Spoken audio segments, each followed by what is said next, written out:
Hello and welcome. Welcome to Dragon Memoria. For those wondering what it is going to be tonight, well, actually, we're not sure. It may be Remy's talent show. We've got one player who's held up in traffic, and another one that I don't know what he's doing. He's supposed to be here. It says he's online, but he's not joining the call. So hopefully, audiences wakes up before it's too late, and we'll have a proper episode. Uh, all right, so no, George is not coming back. Here, let's go to something else. At least he's not that prominent. Oh yeah, it didn't. Hold on. No, not that one. Please have to have Remy on. He's the only one who's here. Yay! Here we go. So, well, hopefully, yeah, talent show. I mean, I'm sure Remy's up to it, but not sure it's going to be. Make 'em laugh, make 'em laugh. Everyone that you know loves to laugh. Just remember, only original work. Um, look for guidance from the weirdo. Wishes, emotions, and denials. Don't forget about Ohala. Requests and impersonals. Well, actually, Remy can balance on a tightrope. Zachary can't. Well, I don't think he can. Unlikely, since a part of balancing is based on vision. Not entirely, but it does help you to. Oh, goodness. Uh, Remy is not going to be alone. Hello. Hello. Now we can sing a duet. Don't go breaking my heart. It's easy if No, I don't have the rights for that. that was under 8 seconds. Yeah, I'm just saying, don't go too far in the music. All right, hold on. And again, if our musical rendition is just so good that it flags copyright, I think we should just quit our jobs and go into show business. Well, that's not wrong. Oh, no, that's not what I wanted to do. Or, we just sing songs that are so old that their copyright has expired. There's always that. I don't know. Well, there must be a good quantity of them, but I don't know a lot of them. Well, most of them are Christmas songs. Well, it's not a bad moment to sing Christmas song right now. All right, so I promised you that all of this would eventually become Dungeons and Dragons. So let's try and make this Dungeons and Dragons. And yes, for the question, you didn't read wrong. 225 episode, 325 episode. It's a little bit because it's a little bit my fault, I did create a long story with a lot of details, but it's also a little bit my players' fault. They do tend to over prepare for things and never use the plan A. So, oh, I didn't say I was wrong. Well, on the bright side, there's nearly an episode for every day of the year. It's getting there. Yeah. It is getting there.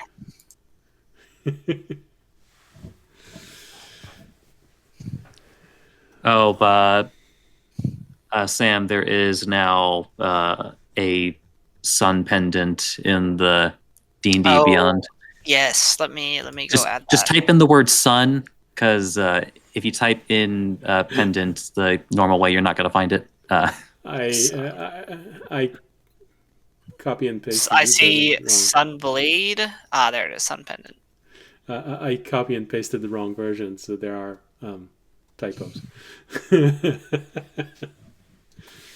All right. So, but otherwise, the item's programmed. yeah.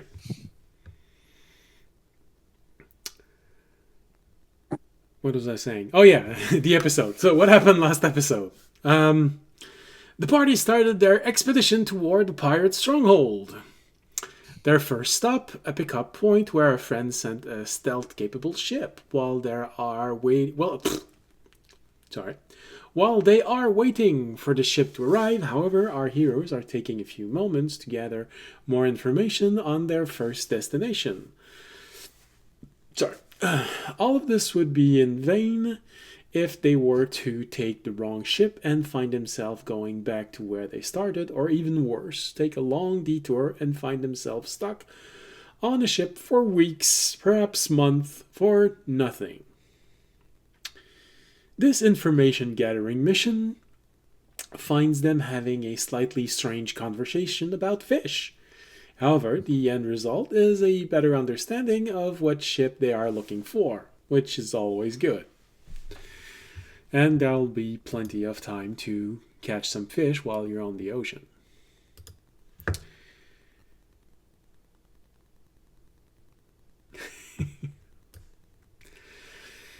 And I believe that was the last thing you all did. Audience, the only thing you missed, because you left a little bit early, was that you had to take a...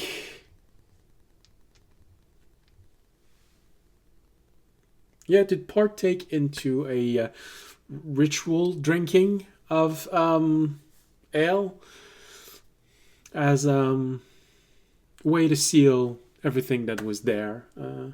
So You also missed when all of the dolphins flew out from the ocean into space. yeah, But beyond that, you didn't miss much. No. You know, they're sensing the end of the world, so they're just leaving.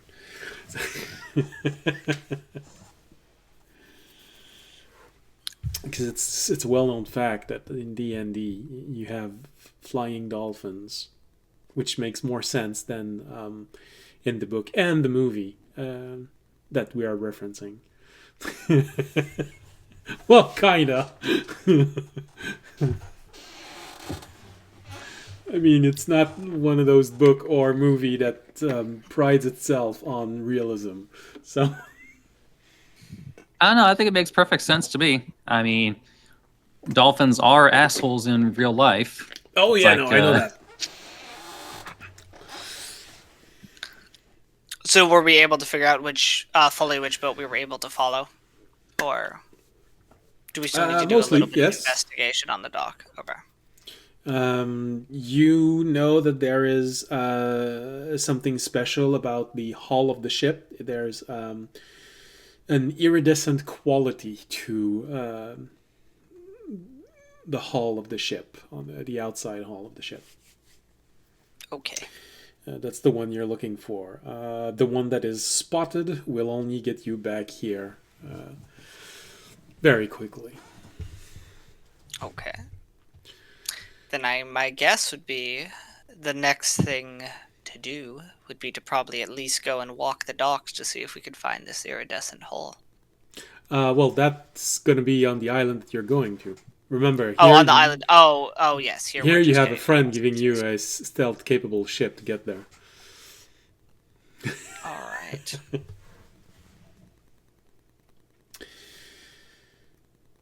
All right. Well, like I said, if you have something else to do before we get to the next day and that you depart, now would be the best time to do it. I believe you already bought rations. People already bought. I was going to say, did people buy rations? And yeah. But if you need anything else, if you want to go exploring, trying to find more information, I don't know, whatever else you would want to do, now would be a good moment, because somewhere during the morning, between when you wake up and noon, someone is supposed to come and find you. No, I think for me, I'm set. I have my attunements right. Fisher has my helm, so he should be attuned to that. Okay. I have that. Yeah. No, everything should be good. Okay. One thing I did not consider at the end of last session is I would actually purchase a veritable fish buffet and just leave my familiar alone in a room with it. You have things to be. Oh, I'll do the basics. Do we still have the blob, or did Jorg take that? No. The shivering ooze.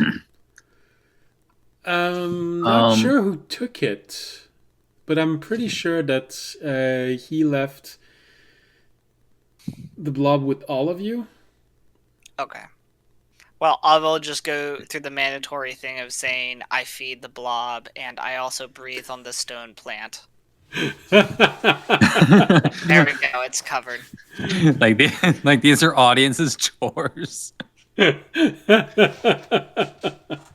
two timed things that we need to check in on every now and then.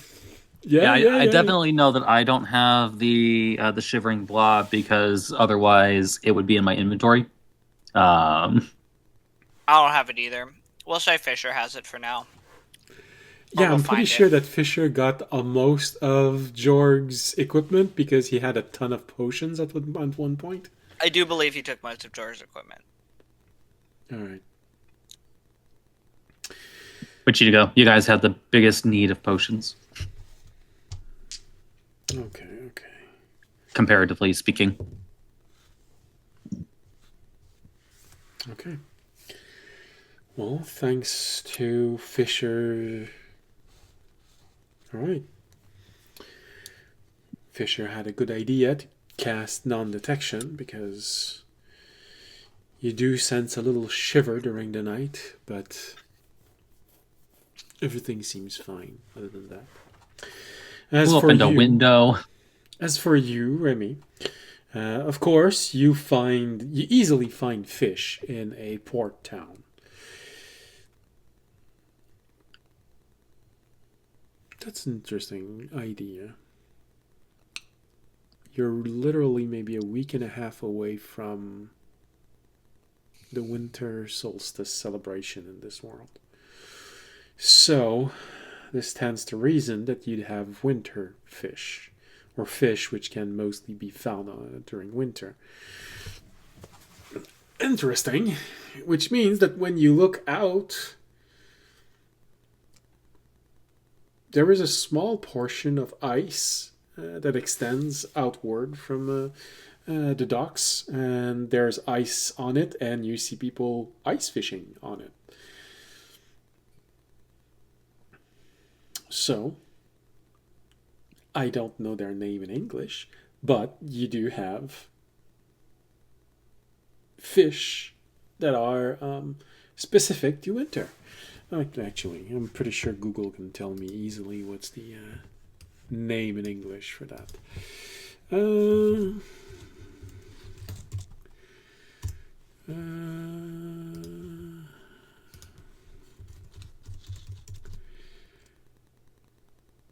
yellow perch. Okay. That was anticlimactic. Okay. So, you find an interesting variety. Some that are a little bit rare, some that are very common. A few that belongs to winter, and so right now are common, but in a few months will become rare. All in all, you can probably have a very, very varied and exotic selection for a measly 3 gold. You would feed an entire family for nearly a week with that. But Or a cat familiar that is owed their due. Uh,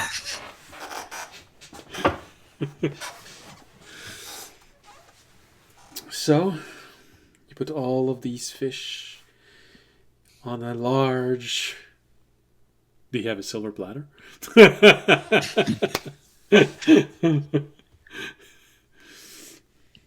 A large normal platter that you make with minor illusion. You make it feel like it's a silver platter.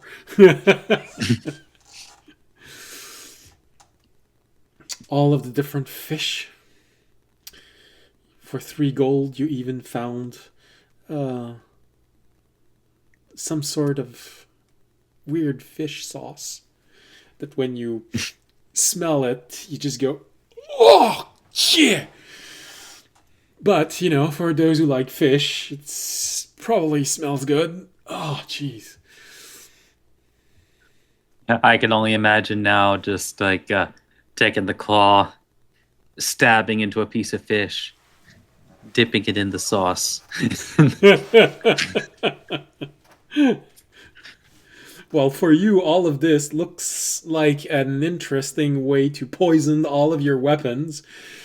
For a cat familiar, it's dinner. So,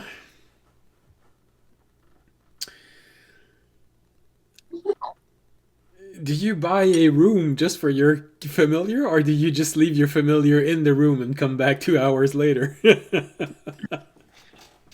uh, it's it's more just making sure they have the room to themselves to do as they wish at their leisure. All right, all right.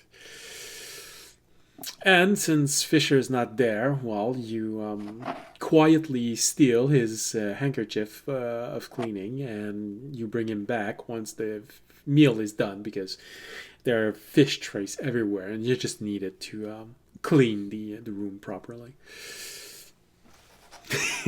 When you get back inside, you just look at this room, and you're just left there wondering, what did you do? Again, Why it's is there that fish on clip. the ceiling? It's that clip from. I'm not sure if you've ever seen the movie Daddy Daycare. Uh, I think I did. I think I know which movie you're talking about. Isn't there the a kid in there that's always dressed like the Flash? yes. Then I know which movie you're talking about.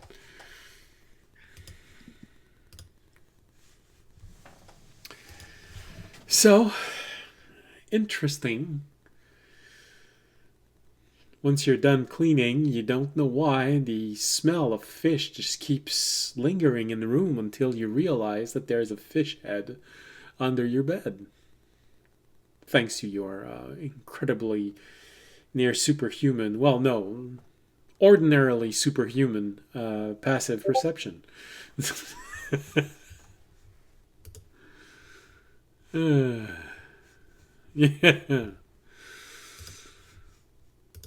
All right.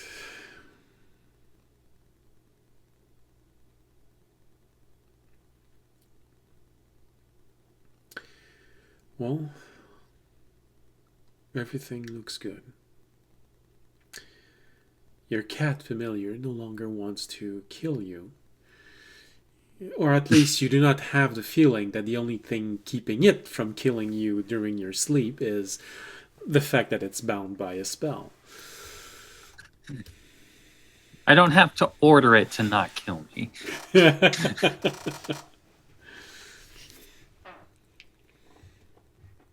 When you enter, you are overcome with a wave of satisfaction. And you can just hear in your mind the sound of purring.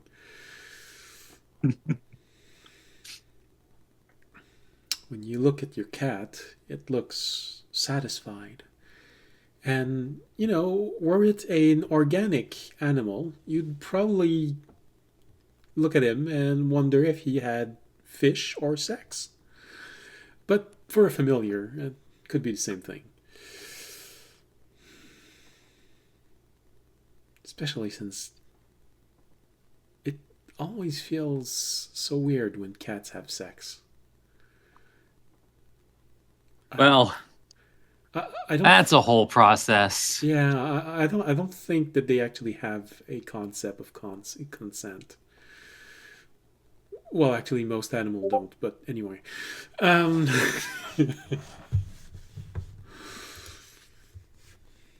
yeah.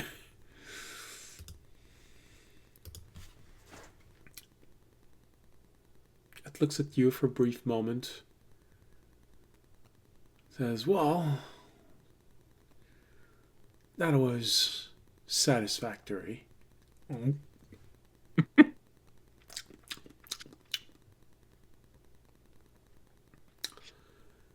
Now, are they just putting up a front, or do they actually have that high of a standard for themselves? Um, no, he really is satisfied. There, of course. So calling in a cat, calling a fey creature, um, taking on the shape of a cat. I think that what you consider to be the base appearance of your familiar would probably influence elements of psyche. So you would Oh yeah, draw. no, it's like a Salem situation.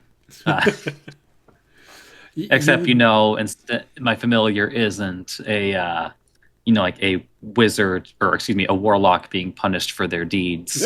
But well, I mean, it's always possible, but no, you genuinely feel like this is a creature that comes from the Feywild. It's probably feline-like within the Feywild. Its actual shape, you're not sure, but it's probably feline-like. at the very least, it has tasted Tuesday, and it likes being a cat. Yeah, yeah. Yeah. Which is why it probably feels like you're denaturing them when you summon them into another shape. But, the base shape is most likely something close to its actual nature. And because it's a cat that his shape is in, he does have several elements that the cat has. So, for example, although for a cat it's not it's not actually good for them. They like it, the cream. If you give too much cream to a cat, it's probably the same thing as giving something that tastes good but wreaks havoc in your gut. But because he is a cat, because it is kind of universal that cats love fish, there's probably elements in the brain and the chemistry that makes it feel so appealing for them. Like not making it a regular part of their diet, but they like it. Yeah. So,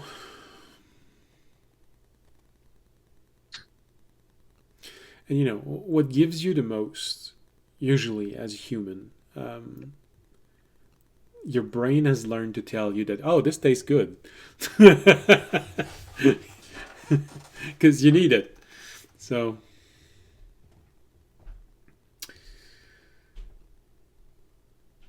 all right. Fish Well, then again, feast. my brain has said the same thing about Oreos, but do I need Oreos? I think it's the increase in sugar that your brain likes. Like, at that point, I'm just being a smartass. Okay. No, I understand. I generally don't like Oreos, but there is one occasion in which I can't help it. I kind of have to have Oreos, and that's when I go camping. And I know why. It's because the very first time that I went camping alone, I wanted to have cookies, and the only cookies that they were selling in the nearby convenience store, it's more like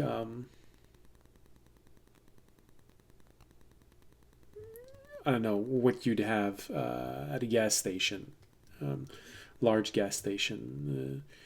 But it's what they had. So get in, see that it's the only cookie they have. So I ate cookies, and ever since, I've associated eating Oreos with camping.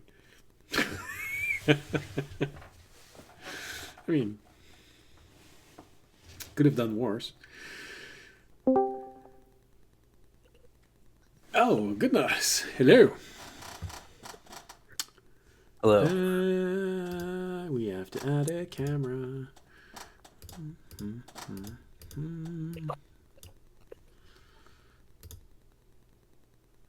Why is it all weird?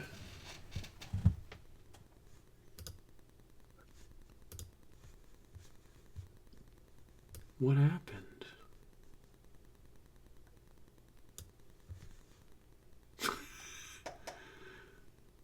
My 3-player camera setting is all weird.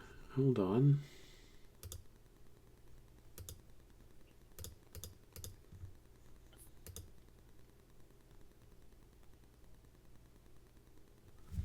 What the? What's happening?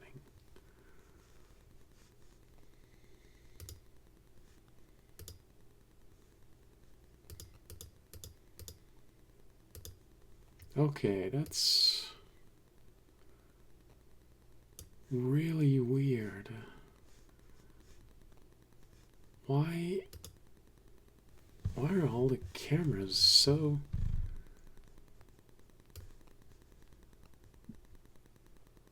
Hold on. I need to sort this out because you won't be able... No, actually, you...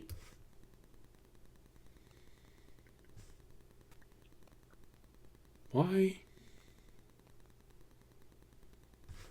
Oh man, that's so weird. What's happening? Why are my camera all weird?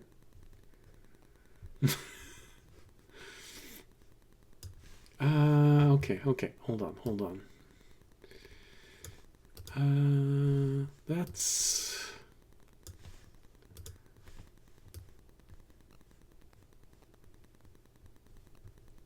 What the heck happened here? Okay. I think...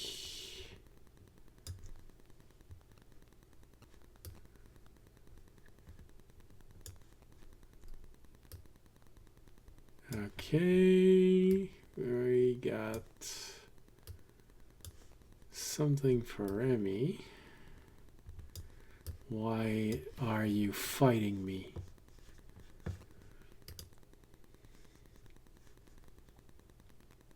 Oh, wow. Can I just get this instead? Okay, we're gonna use this. I don't know why the cameras of the battle map is fighting me so hard. We're gonna use that. Okay.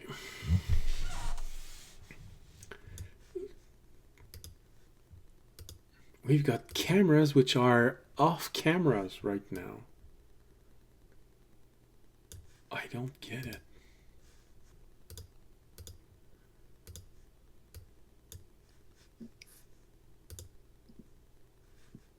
Because the camera loves you, baby. Yeah.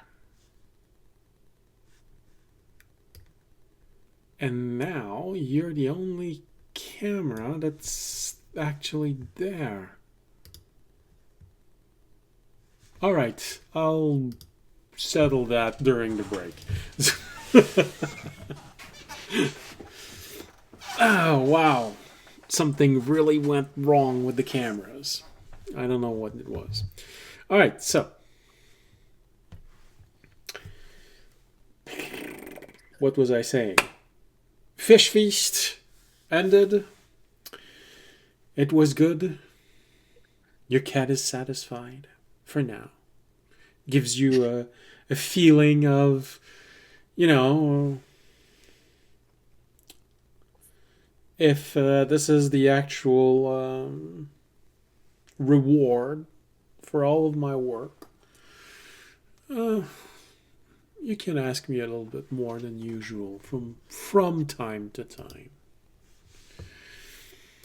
From time to time. Not always.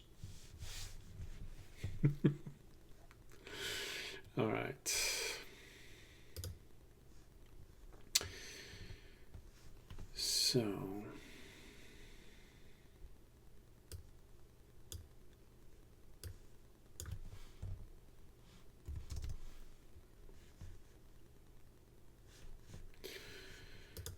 All right. I should. I keep letting myself be distracted by the cameras that weren't right. I shouldn't do that. All right. Like I said, I'll try to settle the problem during the break. So,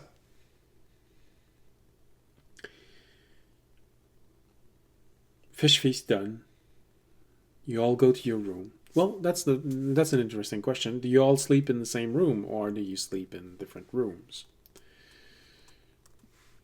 Fisher, last time you were here, you sort of had a bad experience sleeping alone in a room. Mm-hmm. Yeah, we should probably just get a big room. Yes, I agree. All right. So, in that case, that means that you take your room, and then Remy told you all to go outside for an hour and then come back later. There was compensation to be given to a familiar. While you have this hour, audience feeds the plant, feeds the tiny blob in a jar. Fisher, I don't know what you do during that hour. You just stay there I staring at the door. would hang out outside, disguised as some old fisherman dude, and just be kind of keeping an eye on the street, and if there's anybody that seems to be hanging around looking suspicious, that basically trying to make sure we weren't tailed here. If there's anybody like watching for us.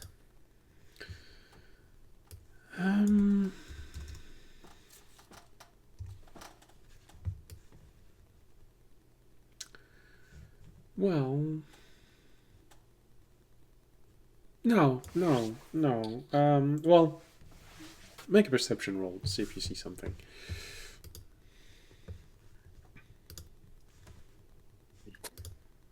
What a way to start off the night. That is a nat 20.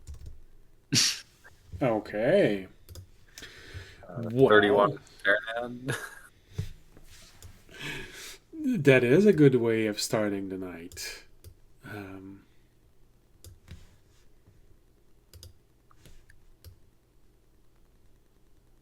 I don't know why it's doing that. All right, that is an interesting way of starting the night. So you look around. That's interesting. What? Okay, nothing there. That's pretty interesting. Okay. So, the sky is pretty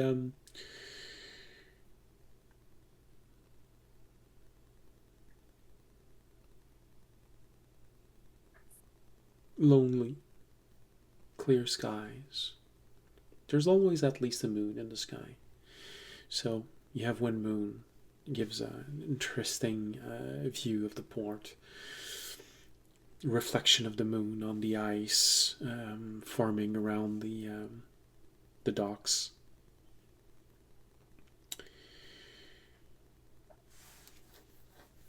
Kind of brings back memories of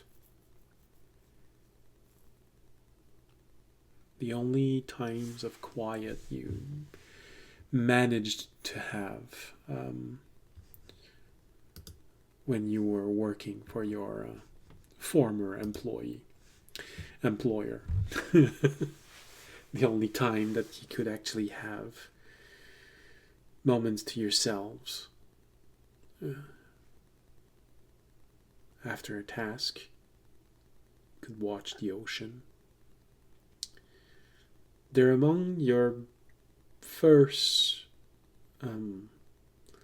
live memory. So it's kind of fitting that you'd have those moments right now. Bit strange though, but still, as you're about to attack or take on the task of attacking your old captain, you can't help but to feel like there's something that you're missing within the entire story. You know you were singled out. You know that your old captain is by nature very cruel, so he enjoyed it. But cruel persons are usually very vulnerable to uprising, especially in small environments. In large environments, they can have a lot of soldiers, but in small environments like a ship, it's a delicate balance that you have to respect so that nothing bad happens. Why do you keep flickering like this? I don't know. You just keep flashing white and then blue and then green and then you disappear.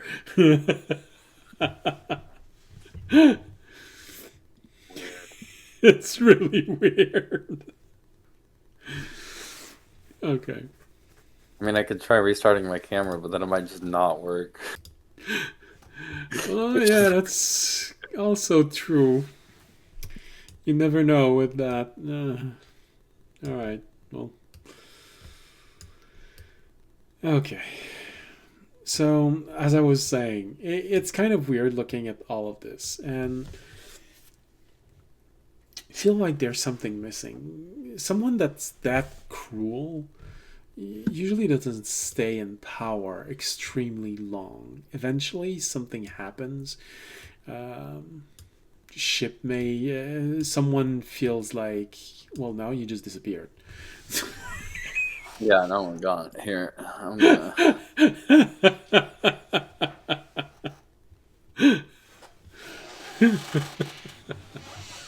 I'm trying to tell a story here. You just keep missing the. And the camera just doesn't want. And now it's not working. See? Knew it. Oh, good lord. Failed to start. Yeah, that sounds about right. I'm trying to tell a story here. You're messing the whole thing.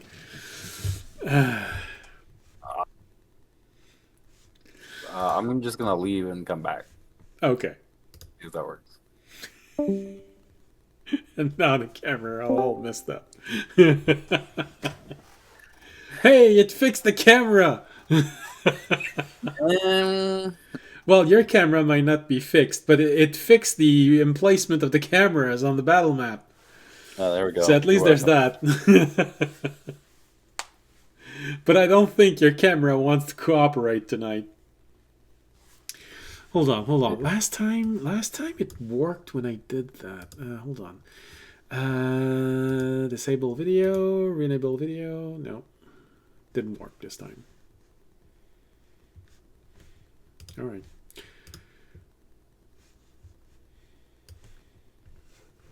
Well, I was hoping.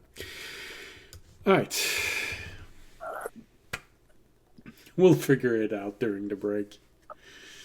I feel like we've lost so much time trying to get the cameras working tonight. All right. And now we lost Remy. Am I? No. Yeah, no, I mean, we lost the feed for Remy.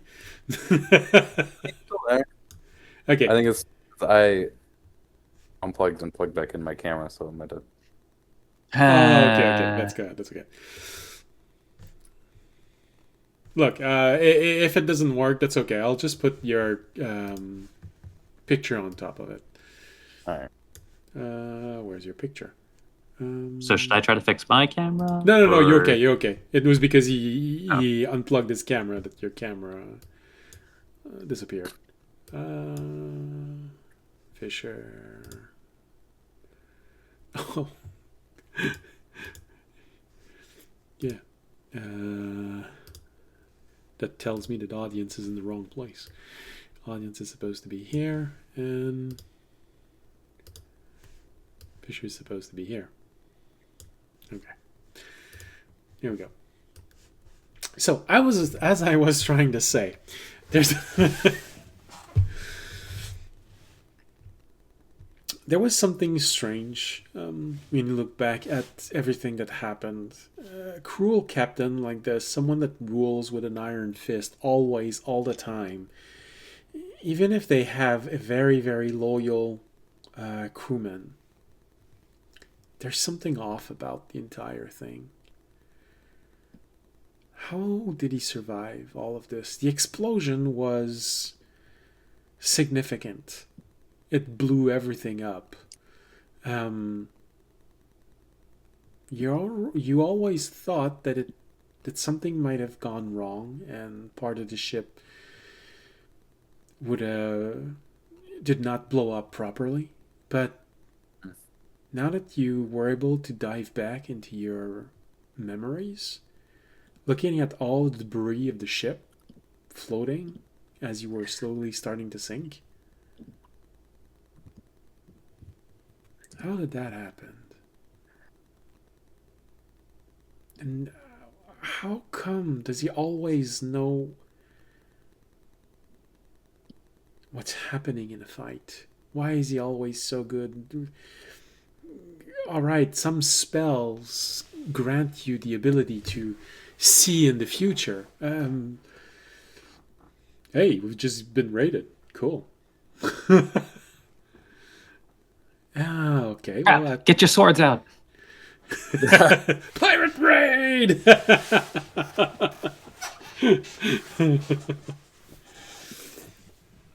You're just a little too early. The pirate raid is supposed to be happening in a few after the break. Yeah,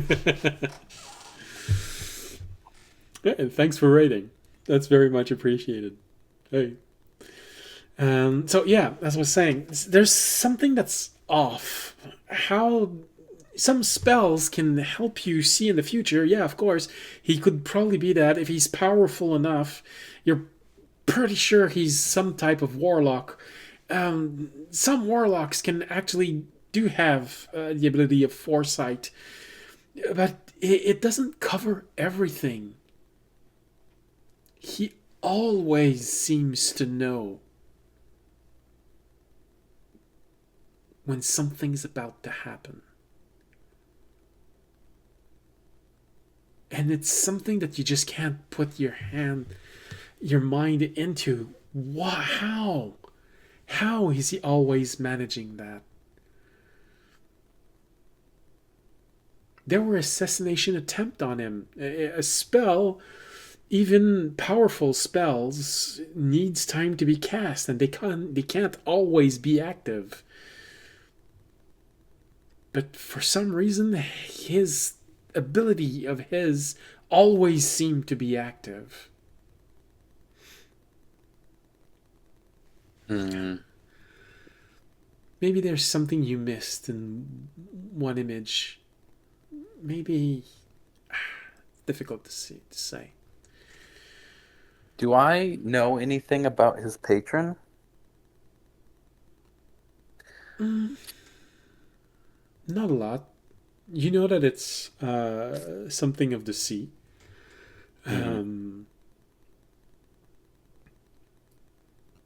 You think it's a creature.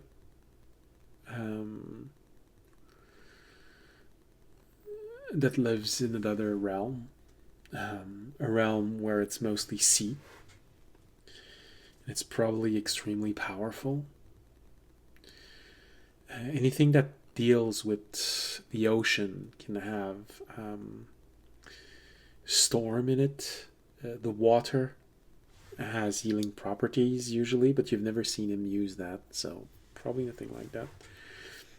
There's often an element of cold, but water is also associated with divination, seeing things. So it may be something relating to that. Patrons will sometimes give gifts to exceptional pupil, disciple.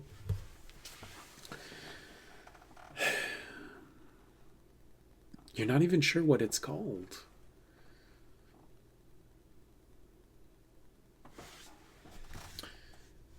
All you remember is that, and I've really written it down here.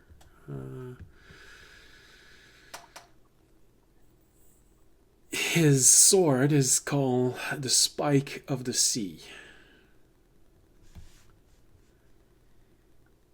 So, probably something that refers to a creature with large spines.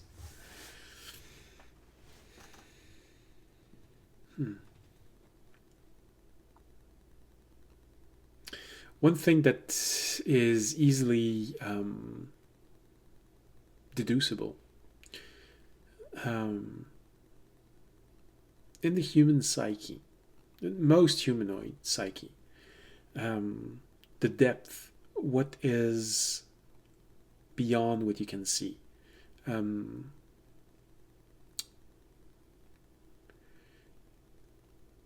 Collective consciousness or unconsciousness is often portrayed in dreams as the darkness. Sometimes it's the night, a moonless, starless night, a deep forest where the sun doesn't reach through the canopies. And also the depth of the ocean. It's three very classic symbol of what lies beneath the unconscious.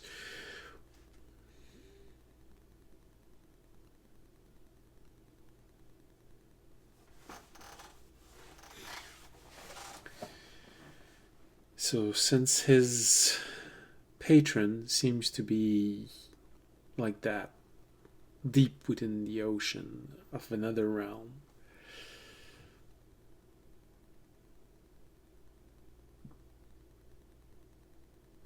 probably with magic, the easiest thing that you can call it is something eldritch, but ocean eldritch. Uh-huh.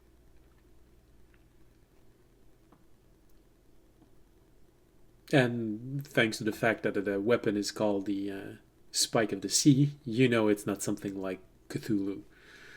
It's not a giant squid. So maybe you should be grateful Giant for that. sea cucumber. Yeah. big ol' sea urchin. Could be. Or, you have gargantuan sea snake with spines the size of reefs that exist in your world.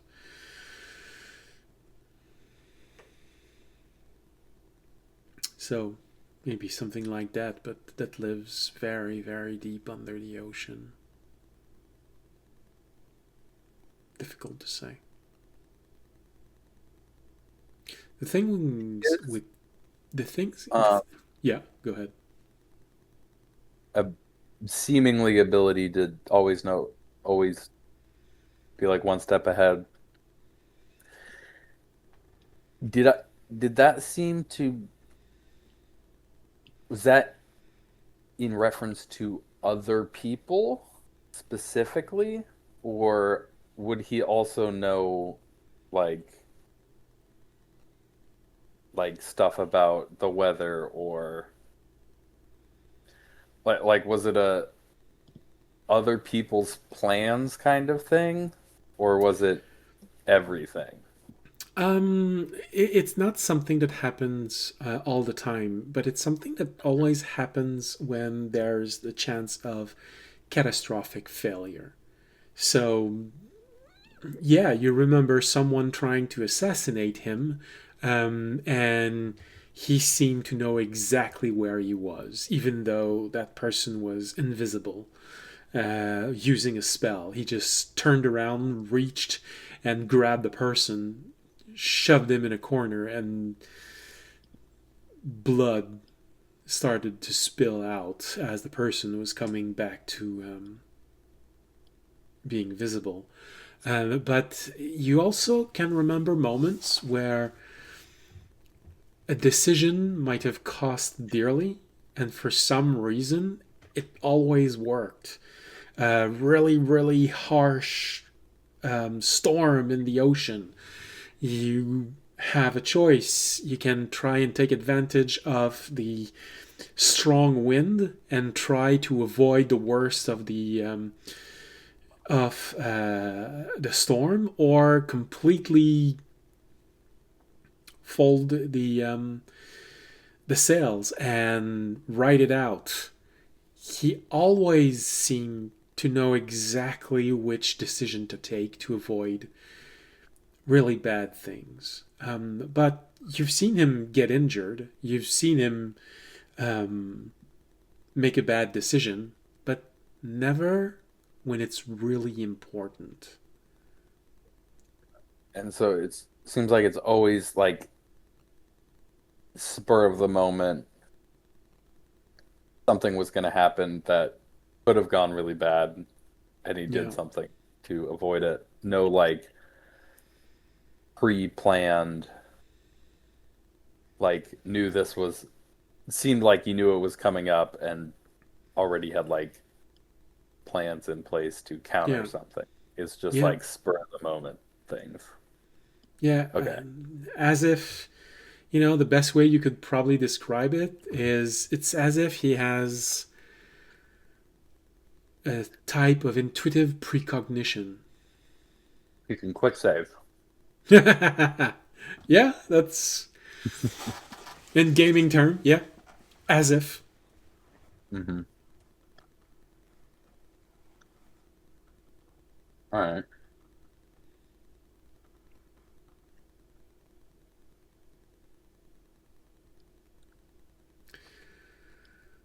And there's nothing I'm aware magically that quite encapsulates that correctly. Um, there are a variety of spells that allows you to see in the future. But But there's a little more nothing which just would like foresight. trigger, nothing which would trigger as often as it possibly could, or always when you have it. The problem with most spells is that you have to use them in some way, command word, even if it's attuned to you. there's something that happens, and there are charges to these things. So, sorry. So, you've never seen him resupply anything. You've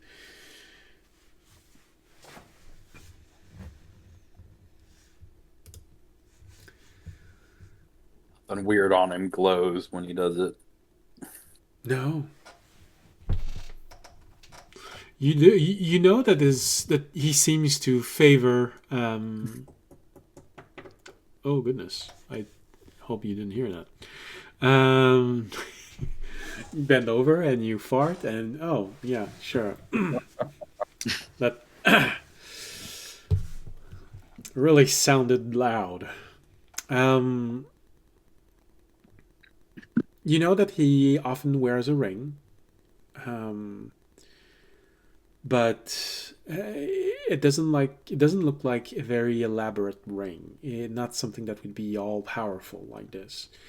Actually, you've probably seen a few rings similar to those. You think he might have a ring of free action, which he likes using a lot. He has a small collection of stones, which he will change according to the situation or just his mood in the beginning of the day. So there could be a wide variety of possibilities there. He also is often wearing a small pendant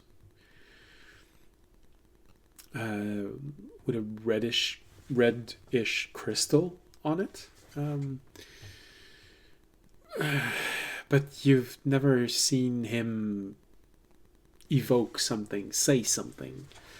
It never started to glow. It never. So you don't know of any pendant or crystal on a chain or phylactery or whatever, which could possibly do that. But you've been living with gnomes for the past year, and you've become intimately aware with the fact that with enough knowledge you can make almost any magical object.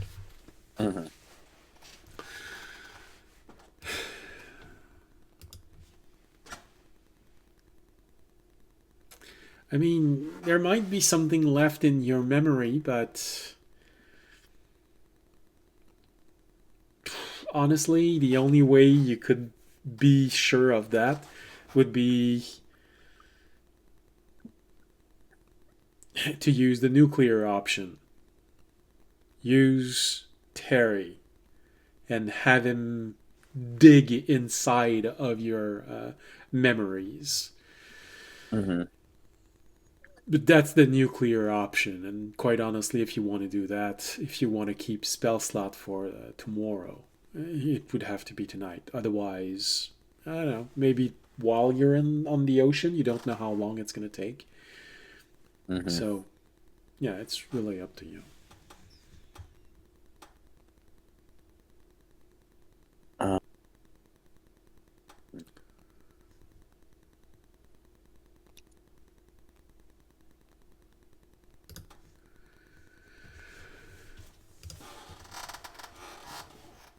I mean, we might as well.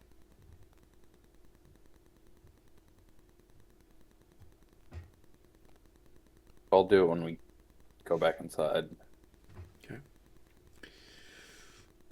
Yeah, and of course, doing that, the most efficient nuclear option is to bring Remy in, because Terry, although he gained understanding of what you all see during the last 1,000 years,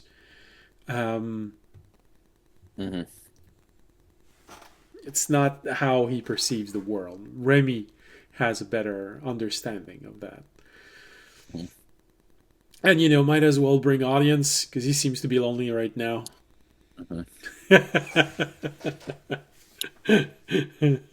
We all experienced Raimi's childhood trauma. Now it's time for everybody to experience my childhood trauma.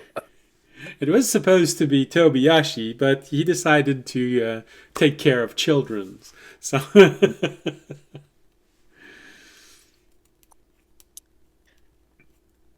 yeah. So yeah, after Remy's familiar is done with its feast. Fish feast. Did I catch anybody that seemed to be staking the place out? Well, uh, kind of, but no one that seems to stand out in a bad way. Someone you don't know. You just briefly notice someone staring back at you, hooded. The moment you move, the moment you reacted, the person disappeared like magic. If you were a normal person, you'd probably say I blinked and he disappeared, but you don't blink. Mm-hmm. So, but you know that you are in a place where there's a lot of guilds, so it could simply have been someone that was curious about was happening. You did spend a little bit of time talking to another guild, so it could be that. But it's nothing that you can easily identify. It's not someone that seems to be very much interested in you. It's not someone that bears the emblem of the god of spies either.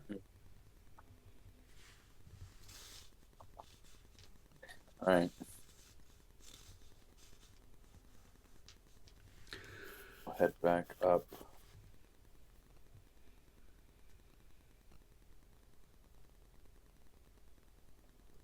Hey guys, so I was thinking just to make sure that we kind of know as much as we can running into this, that we should do what we did with Rami with me, where Terry kind of takes us all back Okay. so we can learn anything we can.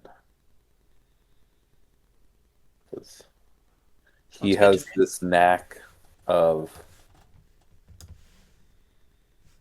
always getting out of it or making the right decision or succeeding in dire moments at the last second. That seems magical, and it'd be really nice to know how that happens so we can make it not happen.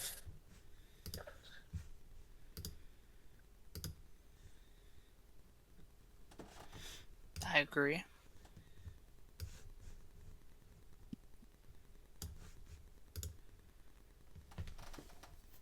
Remy?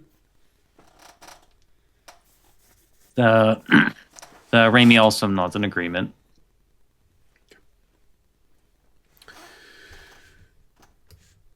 All right. So with those last few moments of the day, you prepare yourself. You create the bond. You take Terry out. Time to do the worm and go dig inside Fisher's mind. You all get tied together.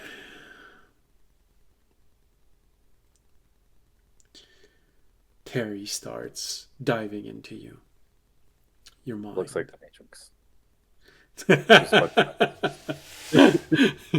Instead of Matrix coding, it's arcane coding that's sliding down.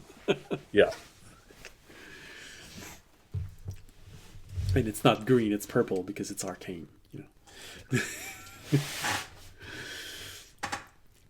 So you start moving inside of your memories, and of course, Fisher, you're the one guiding your surface thoughts. So what exactly are you trying to find? I think I would go for one of the times an assassination was attempted on him, Okay.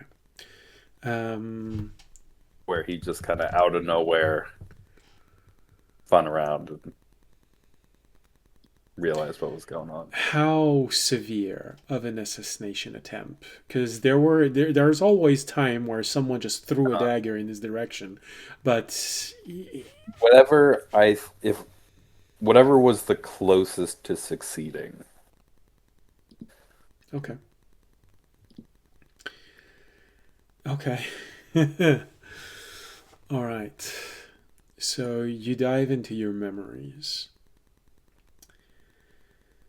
and there's a slight hesitation on your part because you know how it begins and you know how it ends, and you most likely would rather not your friends to see how the entire event ended Hmm. because you were asked to um, torture those who failed. And it was an excessively graphic and brutal torture. It was a message that he was sending. Hey So guys, there's morning.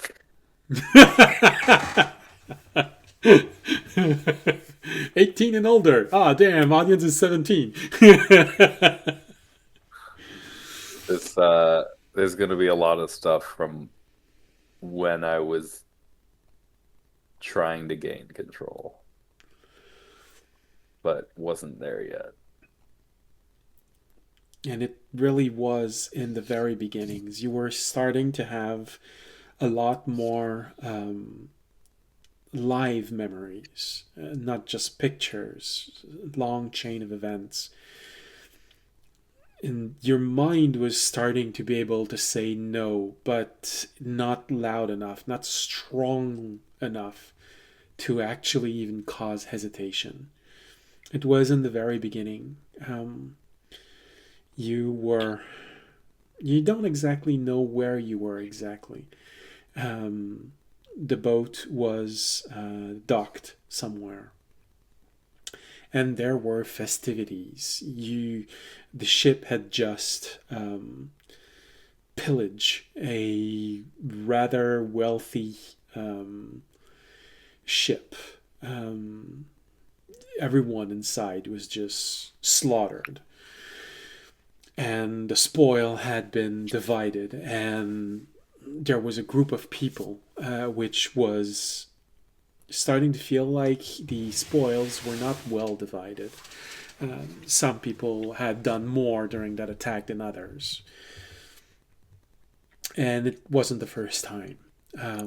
So, out of nowhere, a lot of people suddenly turned on the captain.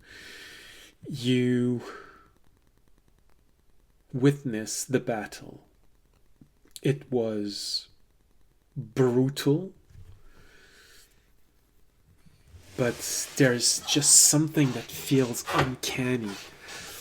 You see one person standing up, and immediately he just makes a gesture, and the first mate turned around and decapitated that person using a maul that, well, the first mate is a Goliath, so Mhm. it's a quite hefty maul, but he just obliterated the head of that person. It splashed.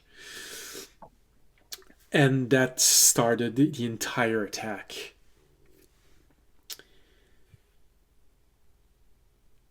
The fight was difficult. The first mate got injured. But again, there was this moment where he should have been killed. But he reached out at the last moment, pushed his first mate out of the way, and drove his blade through the skull of that person from down to up, an upwards strike. and kept on fighting. There was a moment where someone was almost there. You saw someone jumping out of the shadow with a long dagger, dripping with poison, and he struck. And at the last moment, he turned around, grabbed the person as he was arriving, and himself drove a knife inside of his belly. And he just opened his belly. He eviscerated him right in front of you. The blood just splashed everywhere. At the very last moment, someone desperately tried to kill him and grab some sort of potion which they threw on the ground, and it exploded, a large ball of fire that killed many people. But when the flames subdued, he was standing behind a person who died.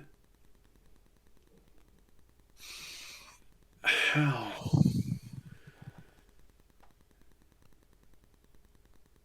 The flash was instantaneous. It's like a fireball. It just.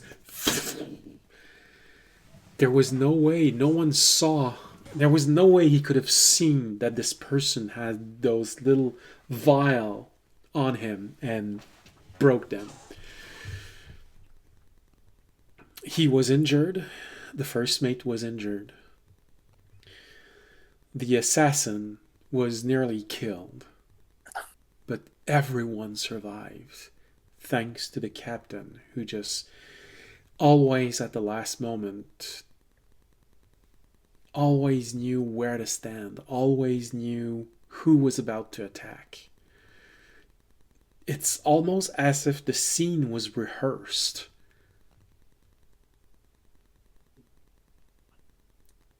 So he was never moving like unnaturally fast or teleporting or.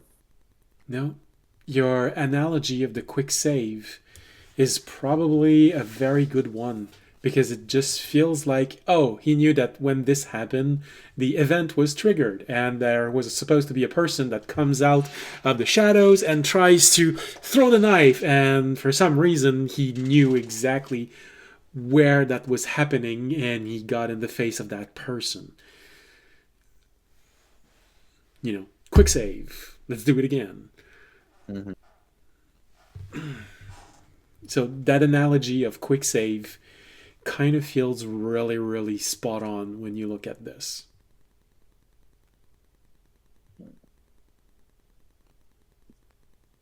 There were even sometimes some decisions which felt counterintuitive. It felt like he should have. That's the last decision you should have taken, but he did, and it turned out good.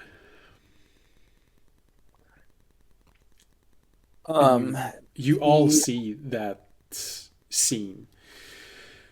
Just how far after that do you want to go? Do you want to keep going, see if there might be something that's going to happen, but you know that the further you go, the more there's going to be punishment, and the more you're going to be involved, and the more you're going to be killing, dismembering, eviscerating people. Mm-hmm.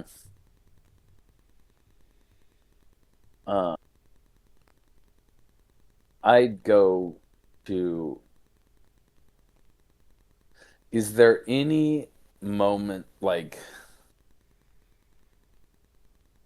of calm afterwards where he decompresses that I am witness to?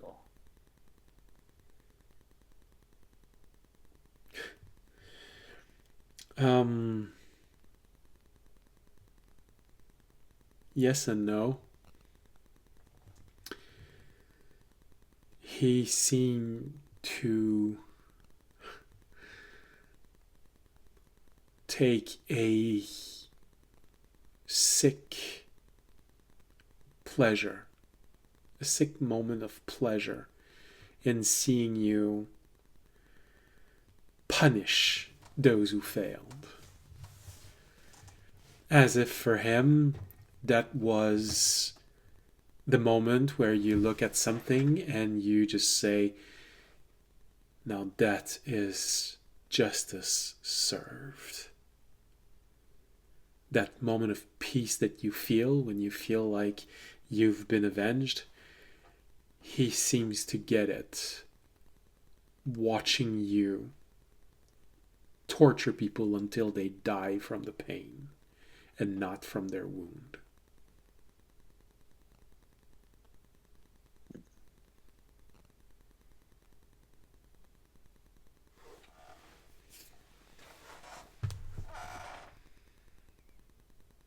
I'd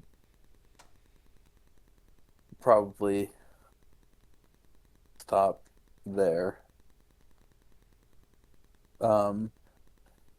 The only other time that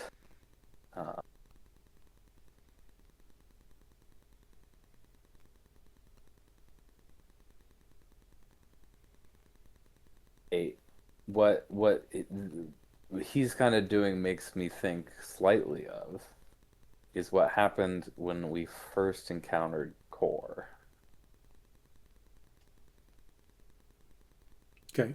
where I died, and then we got to retry a bunch of stuff until we got it right, and I survived because there was a Okay. extra shardle being that could mess around with time. Am I getting any? I don't know how I would look for evidence of that. But am I getting any hint of anything that could be what's happening?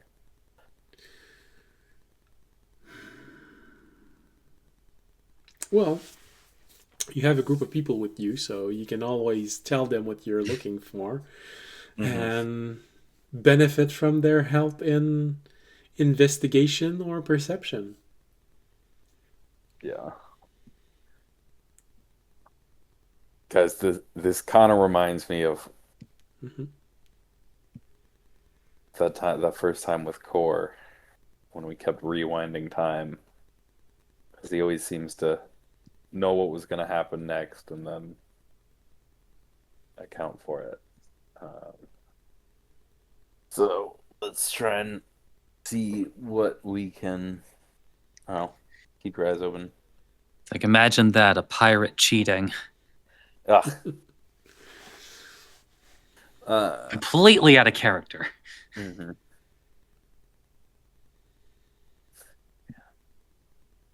That would be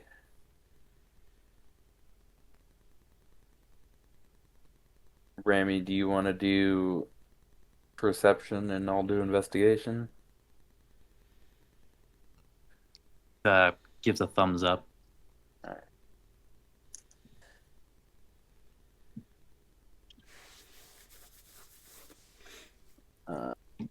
And then, audience, could you help me? Because Rami's Yes. better on his own Yeah. at not doing bad.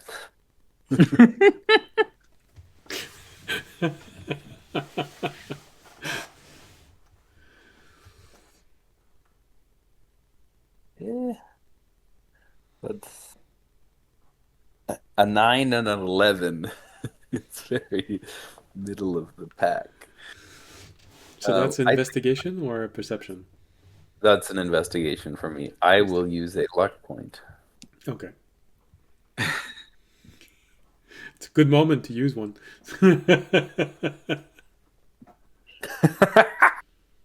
That is another nat 20. Oh, okay. That was a very good moment to use that. Investigation wise, that's a 29. And the audience helped you in that. Yes. Okay. And I got lucky. 29. And you got lucky. Like, audience was helping you. It's like, because you dropped your coin, and then as he bent down to pick it up, He knocked you on your knees, and then you saw something you didn't think you would. Luck point. Remy, your roll? I got a 30 without help or luck. Just reliable talent. No, that no doesn't apply here. But reliable talent was my safety net. Just being good at my job.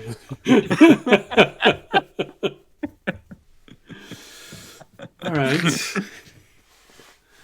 Well, actually, So- even 30 is a pretty high roll for me. Yeah. No, it's supposed to be an impossible roll. You had 29 and 30, so yeah, no, those are very pretty good. All right. Let's try and mix everything together.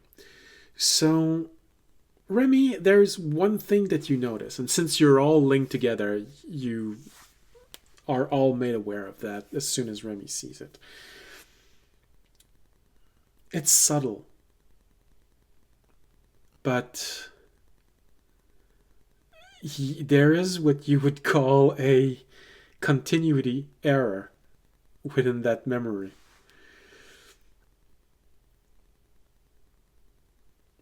The pendant that he's wearing, a little reddish something that he has around his neck, changes brightness. It happens like this. Blink of an eye and you miss it. And it happens just there in the beginning, and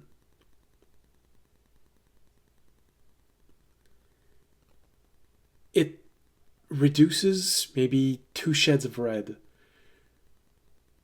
2 shades of red, sorry.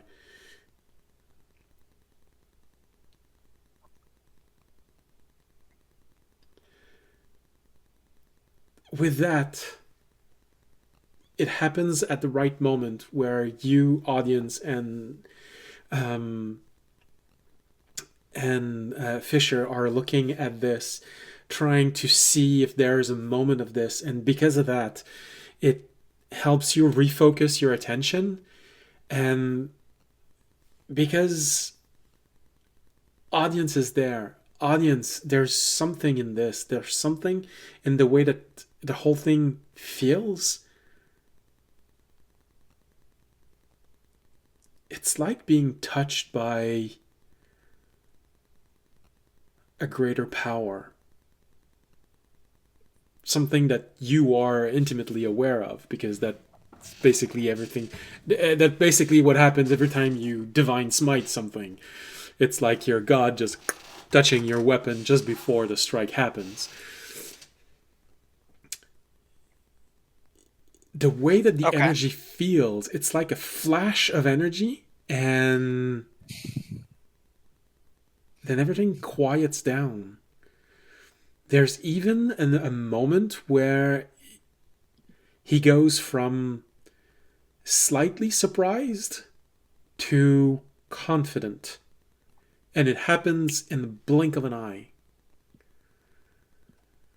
But you can swear at that moment that you feel that little explosion of power, as if you were catching the very last moment, just like an editing error where you see one image of something that shouldn't be there, and it fades. I think he might have some divine presence helping him, or some outside power.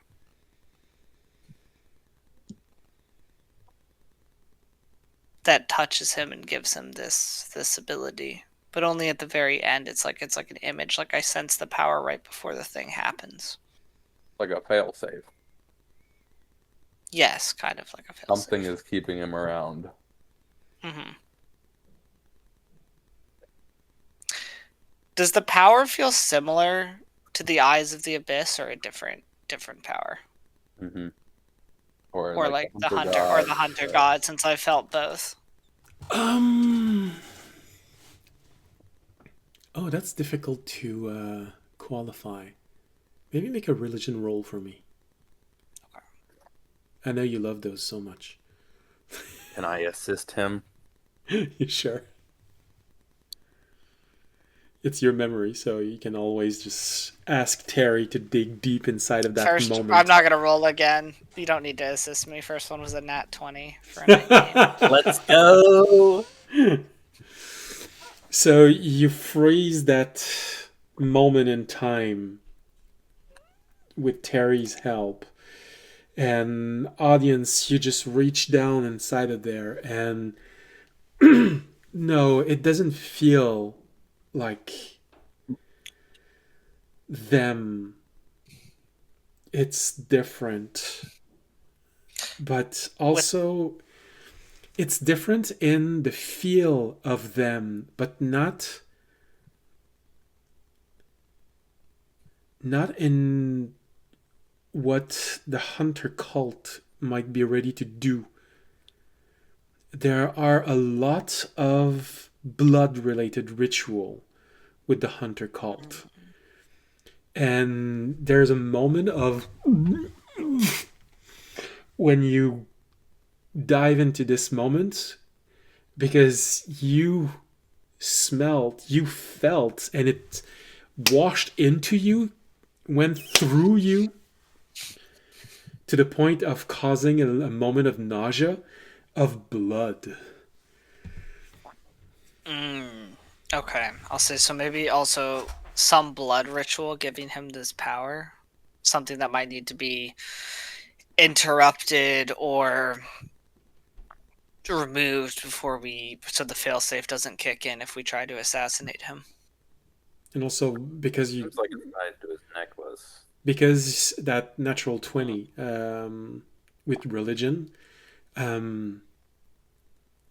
it kind of makes sense now when you look at this that this person is so bloodthirsty. If there is a price in blood to be paid. So yeah, if it's attached to his necklace, before we try and kill him, we're gonna have to remove or destroy his necklace. I'm just worried trying to grab his necklace is going to trigger it. But hopefully not. Terry, Because that's Terry brings inside of this conversation the idea of if you can't remove that problem, maybe you should simply take into consideration that he's going to have done this fight once before. Knowing that the other person has an advantage can negate the advantage. You also know what they say. No matter how many times you've done a fight, if the fight isn't winnable for you, you're not going to win it. If we just overwhelm him with power, he won't be able to survive, no matter how many Hey outcomes guys, he foresees. I have a great idea. Mm. We'll do plan B for the fight, but then switch to plan A. That is true. He will never. You'll never see it coming. He'll never see Plan A coming.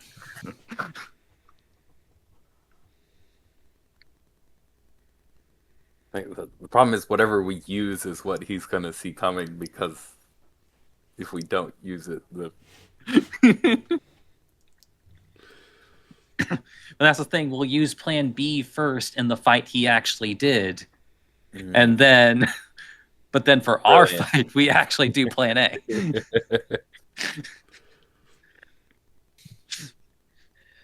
It's like there wasn't a rubber chicken in the last fight. Yeah.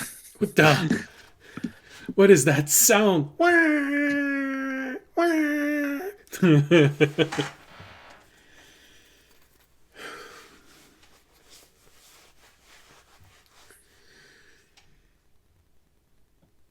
So yeah, there might be something there. That pendant that he always has. Blood magic. Pack magic? Something related to a god?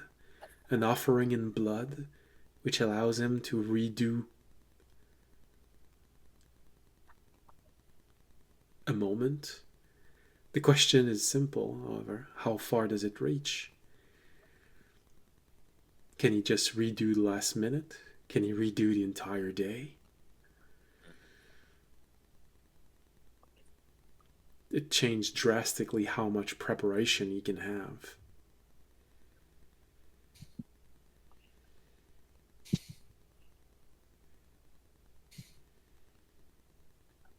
In this digging around, seems it seems like I've never caught him preparing anything weird ahead of any of these incidents.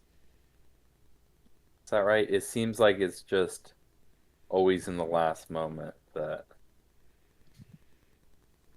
He seems to always know, but you've never tried and find those moments in your memories where you saw him. These little editing mistake where suddenly you see a flash of energy, where you see his pendant go from a bright red to a slightly dimmer red. You've never searched for those before. mm-hmm. I guess now that we know what we're looking for, can we go through again and try and find it? Terry can definitely use a spell slot to try and dive deep inside of those specific element. So that's the second spell slot that he uses. Dives deep inside, and there's a good amount of moment that comes back. But probably one that stands out is during a storm. The pendant nearly went from bright red and in a flash to nearly a completely dull, lightless color. He seemed exhausted, but he was able to save the ship. A lot of people died during that storm, but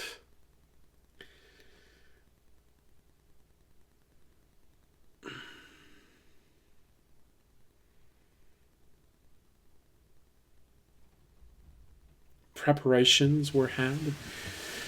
He knew exactly where ropes were. He knew exactly where everyone was supposed to be. He knew exactly when someone was going to let go of the rope and immediately had someone else cover for him.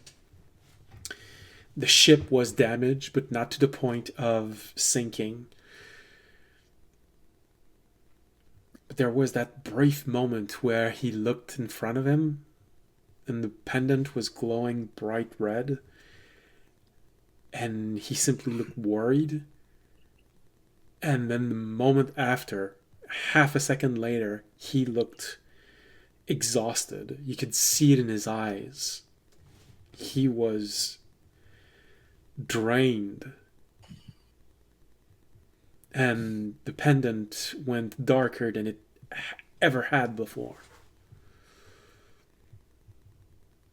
The storm lasted nearly an hour.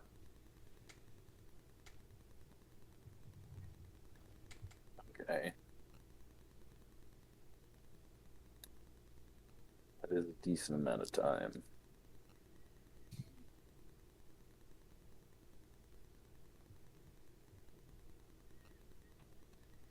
You don't know if how dependent is re-energized is because it was something in his quarter, something he did somewhere else. But there are so many holes in your memory that you might simply have missed. It's hard to get any continuity time-wise.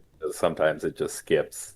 It skips 2 or 3 weeks, and oh, okay, that guy has a beard now. And so maybe he re-energized the pendant in one of those missing moments, but you never saw him do anything. But you do see the pendant coming back to its former bright ruby red color.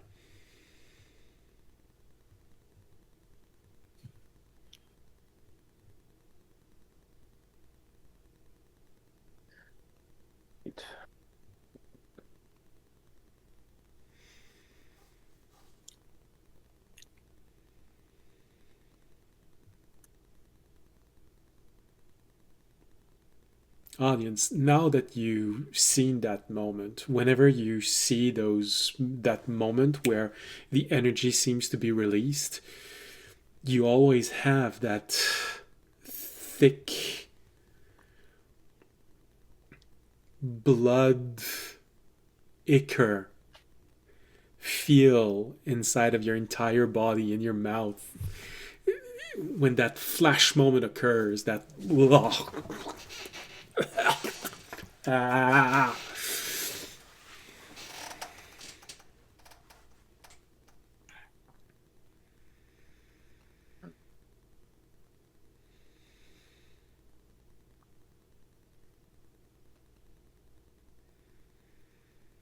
It's an entity that likes blood. Blood for the blood god and all that. Yeah.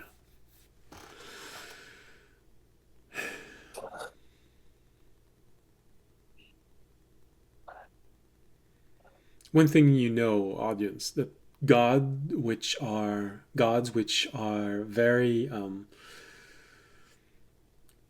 which likes blood are usually not good. They they thrive on sacrifice, on senseless killing.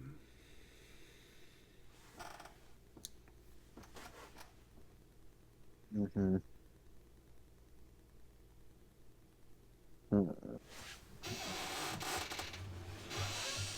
Maybe that captain was good when he was 3 years old, but the moment that that patron got his hand on him, it was already too late.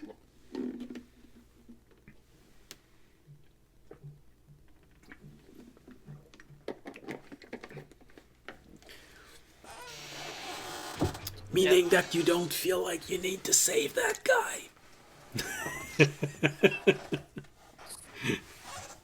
You can try it if you want, but Ew. just saying for your He's just in a toxic situation. it's a toxic relationship with a god, you can save him. Yeah, I think audience got that. I don't Like, think it's audience just was like, thinking. that's what I was in. You just need to find the right thing to say.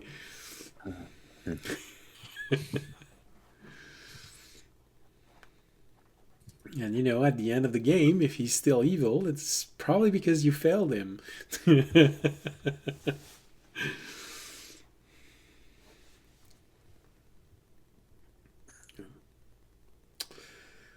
So, if there's anything else you'd like to look for in the memories?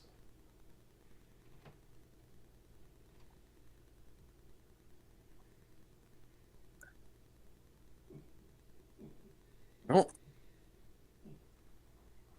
Okay. think so. All right. In that case, you come back out.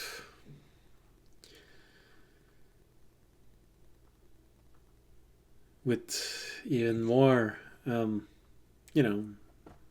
pictures and understanding of what Fisher had to go through.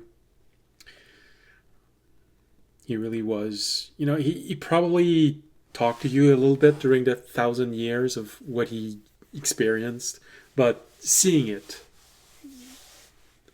is a bit different.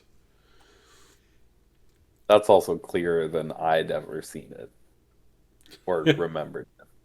Yeah, thanks to Terry. You could feel it, you could smell it, you could hear it. Everything was there. And, you weren't awakened enough, so your senses weren't completely developed, but now they are. So everything is crisper, clearer. What you had to do, you're kind of grateful that your mind was going away from time to time. The level of torture that you inflicted on people. Although it's not a master torturer, it's just senseless and, you know, without any reason other than the desire to see people suffer and bleed. And he used you like a tool. And at that time, you were.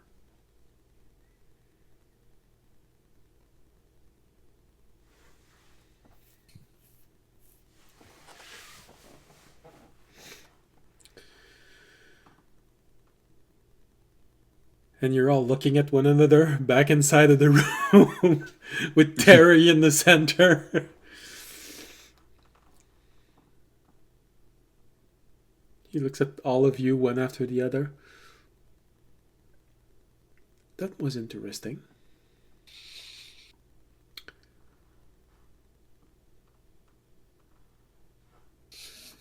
Yeah. Well, I hope you You all just have get pleasant awkward in dreams. here. It's getting late and you all need to rest. More than I do. I hope you manage to have pleasant dreams.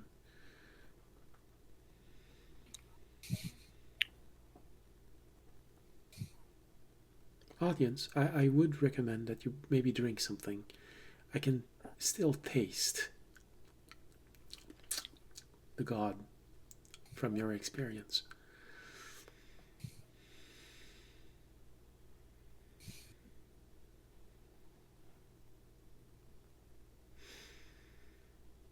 I'm gonna go kind of sit in the corner and I'm gonna pull out the belaying pin. It was kind of a highlight in the tools of use that I have a while ago had attached a chain and flail to, and just kind of hold it tight and sit down and kind of stare at it and go into a sentry rest. All right.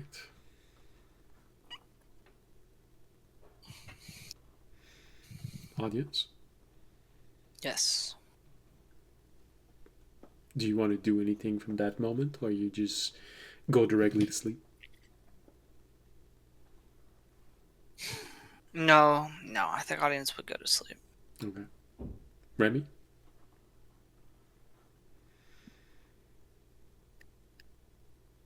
No, nothing you really have to think about tonight. Well, besides it's like a divine inspiration in combat. All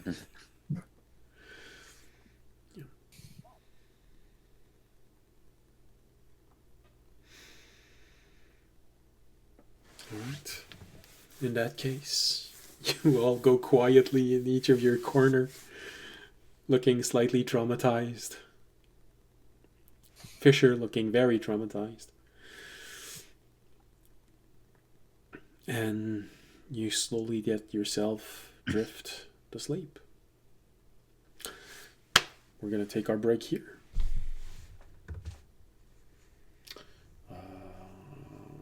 Music. Yeah, I'm going to bring the mood up a little bit. Here's some duck laughing at us.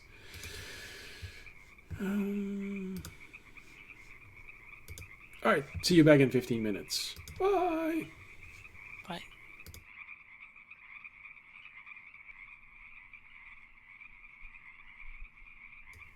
And welcome. We're back. Everyone's alive. Well, almost. Jorg is still absent.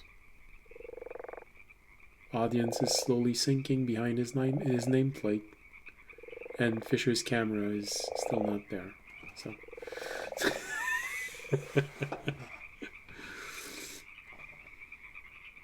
Audience, are you awake?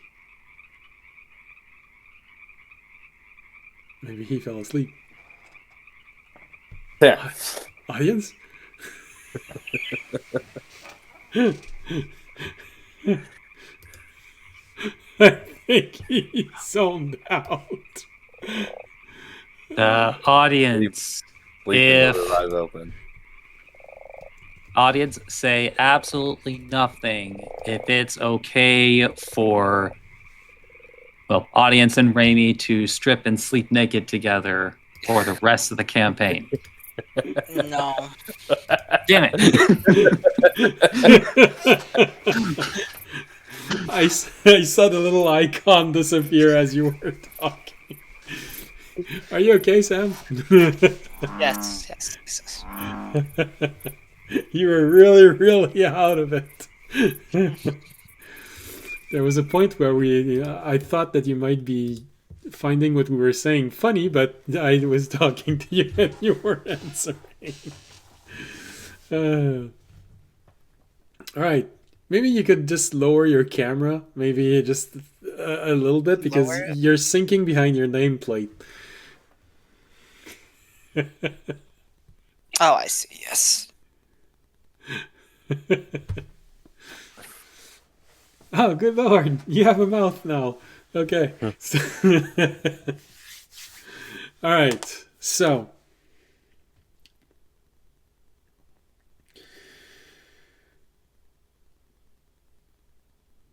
you all go to sleep. Fisher, you just stare into nothingness. Audience. Well, you've grown to know Terry a little bit more.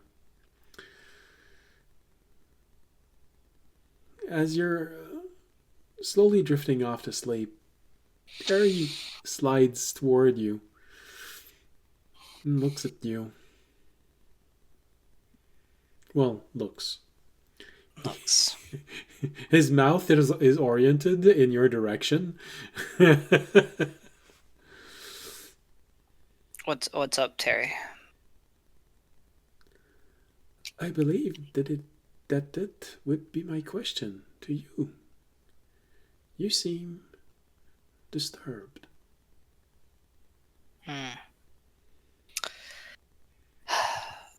I guess I felt the viscera and the blood and how bloodthirsty this person was, and that he's beyond any form of redemption. But disturbed. I don't know if I'm disturbed, but I am worried. That we will be found out before we can spring our plan or any plan we come up with to take him down. For him himself, I believe we can defeat, but I would not want to get caught on the island before we're able to reach him and get... He has too many troops and too large of a ship for us to take on our own, and we're going to be without support, so... I guess just a little bit worried knowing to the extent he'll go to both protect his life and make sure his rule doesn't fall. That is an interesting point. During my time on the island, I did notice that some people would rather take everyone with them rather than dying alone.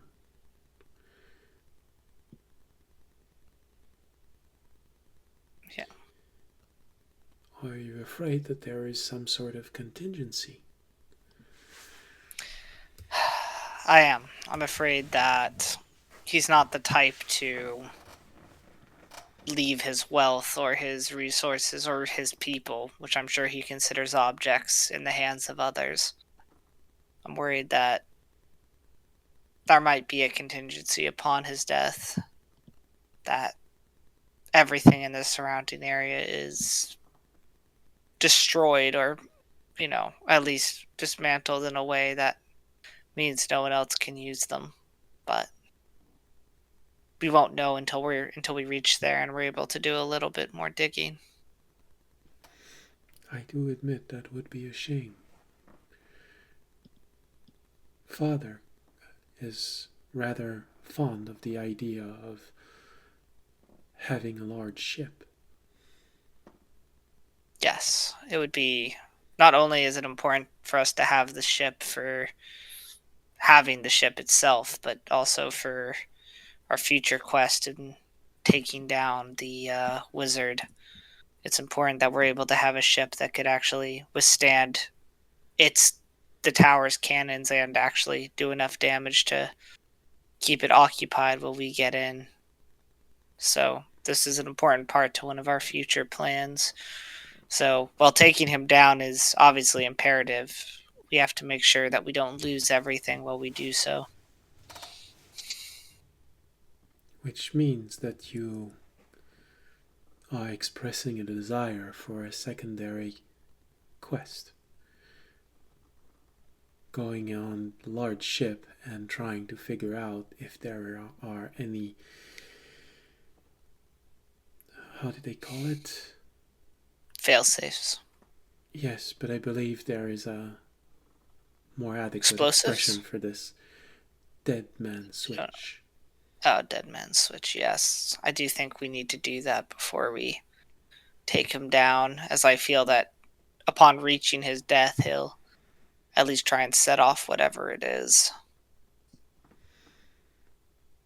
Now we have ways to sneak aboard his ship, but we'll just have to be careful, This is not a place where we can solve everything through outright violence, Even as strong as we've become, look at party, we'll have to be a little bit careful here and use some form of stealth to be able to figure out what's actually going on before we're able to make our move.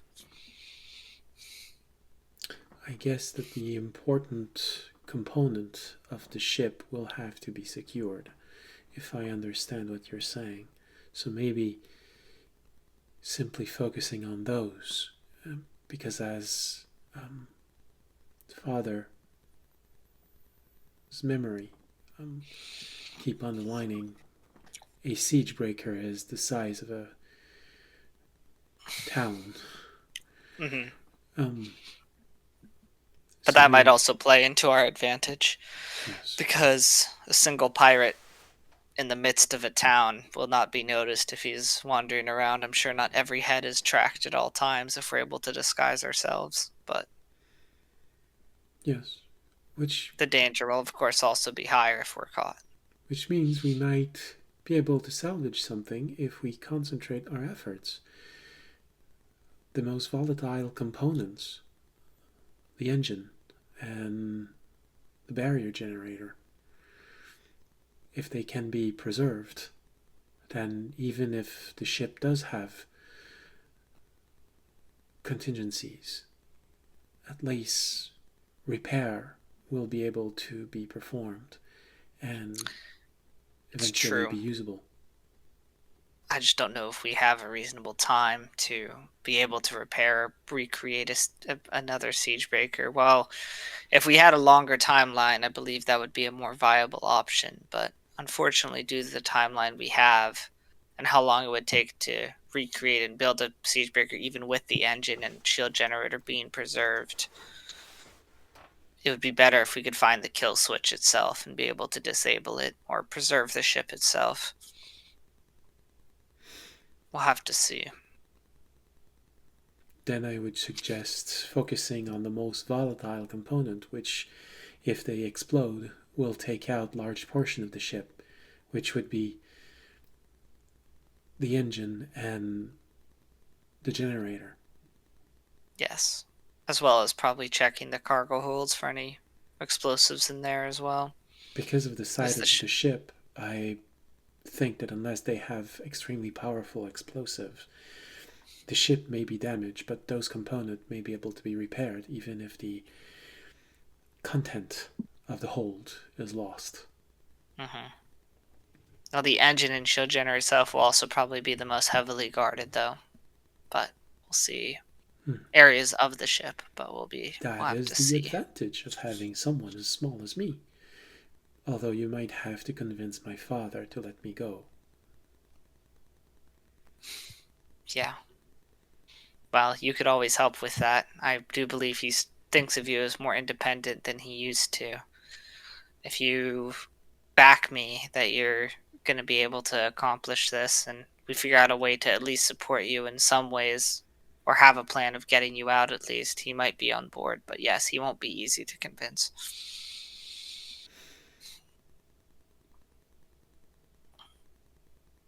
He turns around, looks toward Remy. Remy, you hear in your mind, I know you're not asleep yet. I know you could understand him.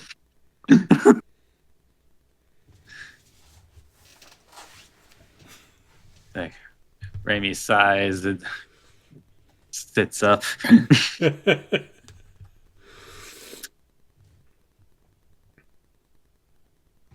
Do you agree with this plan?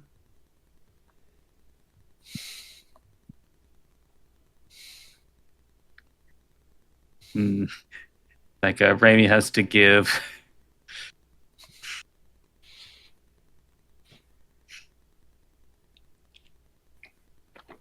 And as woods we go about it.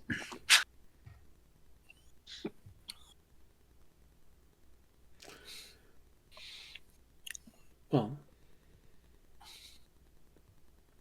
I am small. I can easily move through the ship, through the walls, through cracks.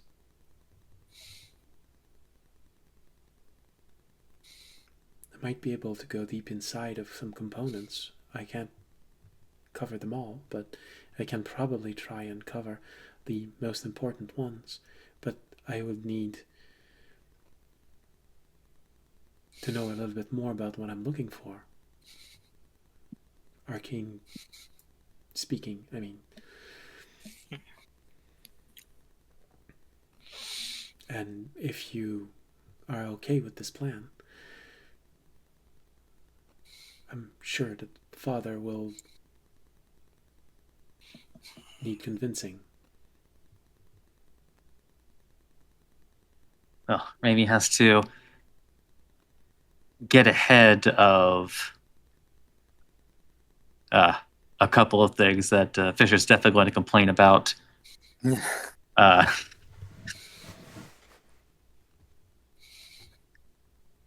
Well, if you are worried about how to convince him, I would like to remind you that I'm speaking directly into your minds. But Father is in sentry rest, meaning he can hear you.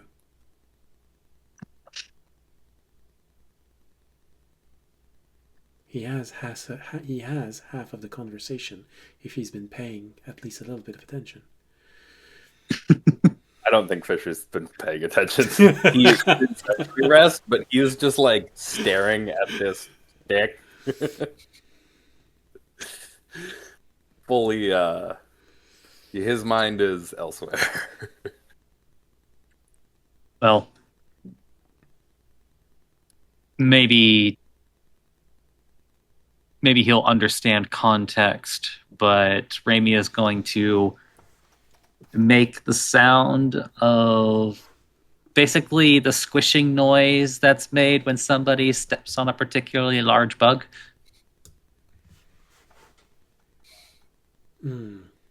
Well, that is why I will be avoiding walking in the middle of those long hallways. I think finding a way inside between the walls would be the best.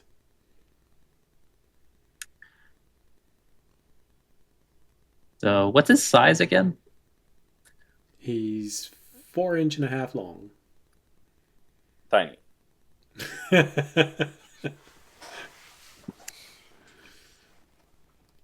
He's almost 5 inch.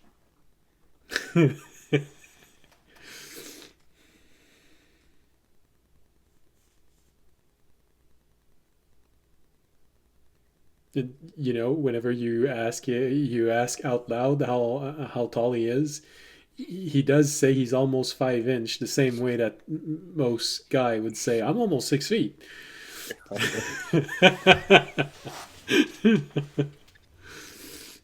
Uh,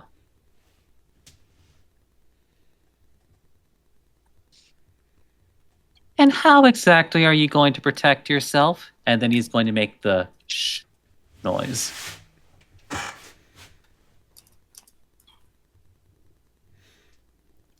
Well, He's going to make a squeaky noise as an example, like a squeaking rat noise as an example. Well, I do have a little bit of experience with this. I would remind you that not Terry, Tobiyashi. I would remind you that Tobiyashi left me alone in the monastery.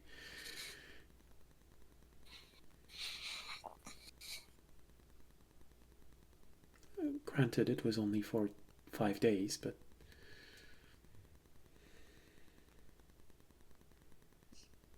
no one knew I was supposed to be here, and I managed to stay alive.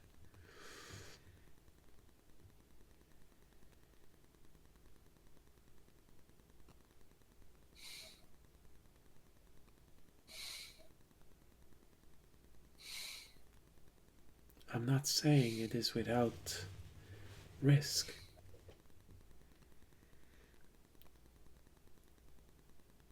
But we are not living risk-free lives. Our goal is to protect this world.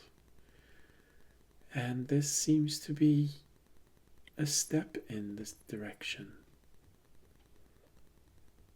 Hey, now I'm just making sure you got the right tools for the job.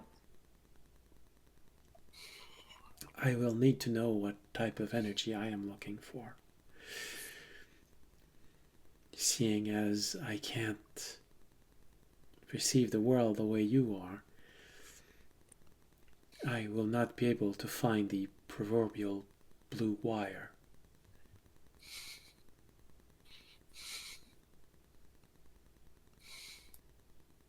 But I will be able to see the energy flowing through the ship.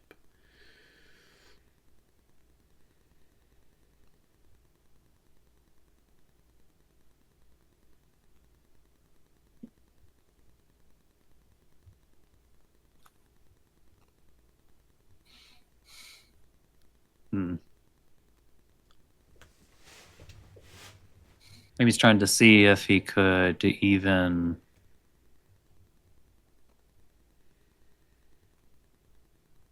properly describe or display the energy.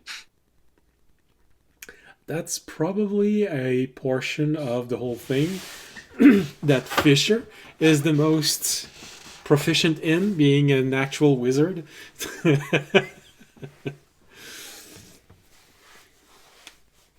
Or you can always do Arcana roll.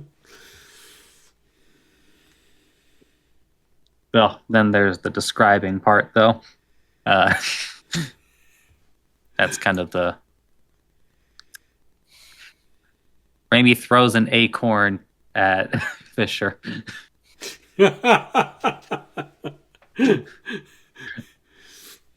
It takes him like a full second, and he goes, "Huh?"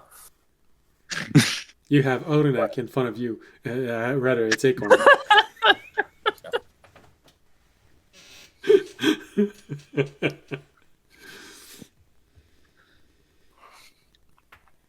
Sorry, was going on?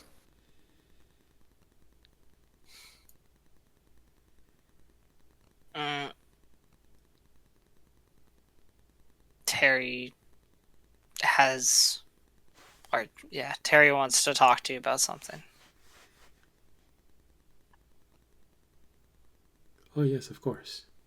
I am the one who have to talk about this. I thought you were brave. Looking at you, audience. I can't understand you anyway. I don't understand Savage. stuff. No. What's going on? Well, audience had concern about a failsafe, a sort of dead man switch that may damage equipment where we are going. Notably, the ship that you call the Siegebreaker. So I proposed that I could infiltrate the ship and examine the components to try and find such devices or contingencies. I could probably squeeze through the space between the walls and try and follow the conduits. And although everyone has been very concerned for my health, and I appreciate it, I am probably the one who is best to go exploring a large ship like this and being unnoticed. But I would need to know what I'm looking for. I can't actually see the proverbial blue wire that I'd need to cut. I need to know the type of energy I'm looking for. And I need your permission, Father.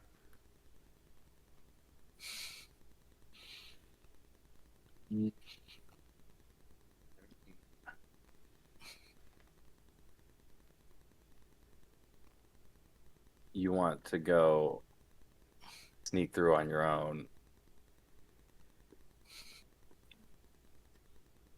to try and disable his... Well, that would be the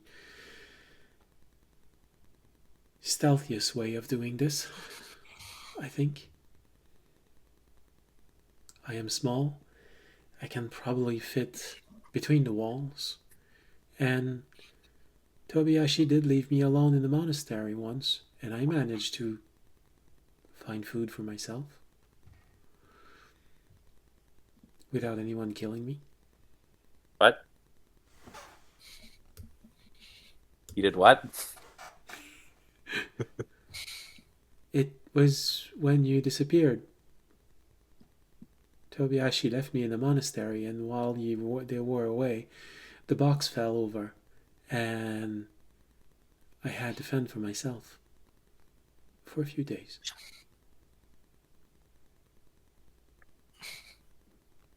Interesting. He never told me about that. Fisher just finding out that his son just had a sip of alcohol from one of his uncles. Yeah. Or more, that he was left alone at home Or like he hired a by his babysitter. uncles. The babysitter left, and Home Alone happened. Except it was a mouse.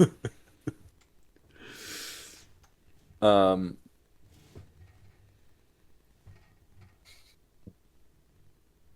you think you would be able to disable it without him knowing? I don't know, unless I actually go inside. I have never been inside of an engine before. But if I know what I am seeking, I believe I can.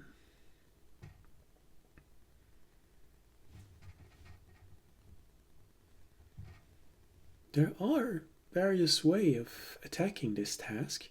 I can try to make sure that the contingency, if there is one, does not activate, but I could also simply completely deactivate the engine and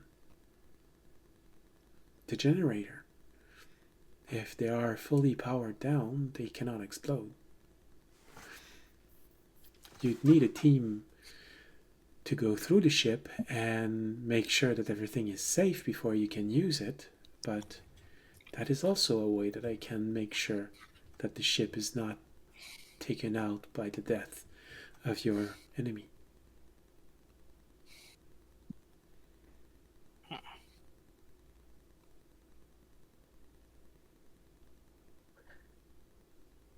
All right, Terry, I need you to be honest with me.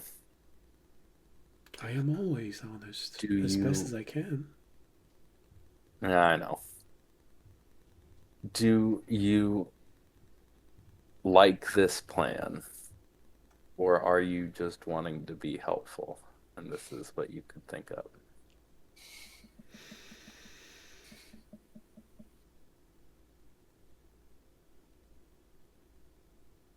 That is a hard question to answer.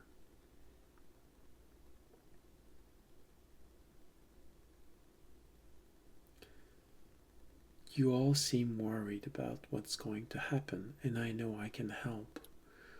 Audience seem to be distracted.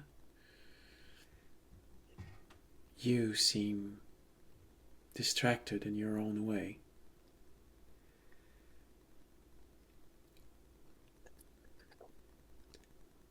Mhm.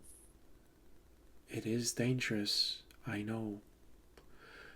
I wish to help, yes. But I also know that we are doing this so that the world will be saved at the right time. I think that is worth taking risk.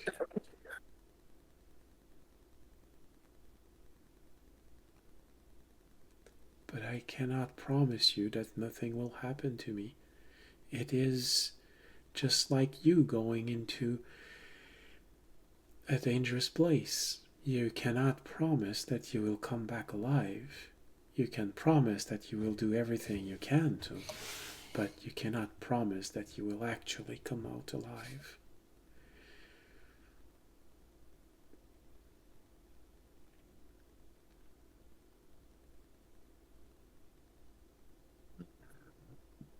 I believe the proper answer would be I would like to do this as much as you would like to go inside of a large tower, take on countless numbers of machines to kill a wizard, which almost killed me, the entire party, and you,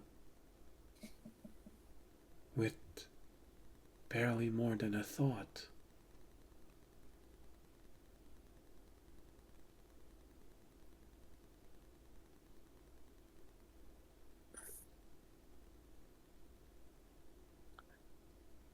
All right.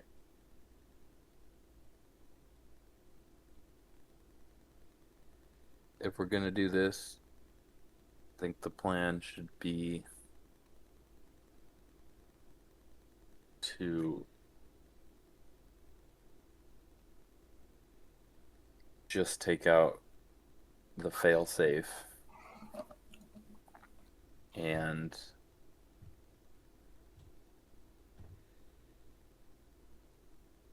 if you can, without doing enough damage for it to be obvious, also take out the teleportation shield.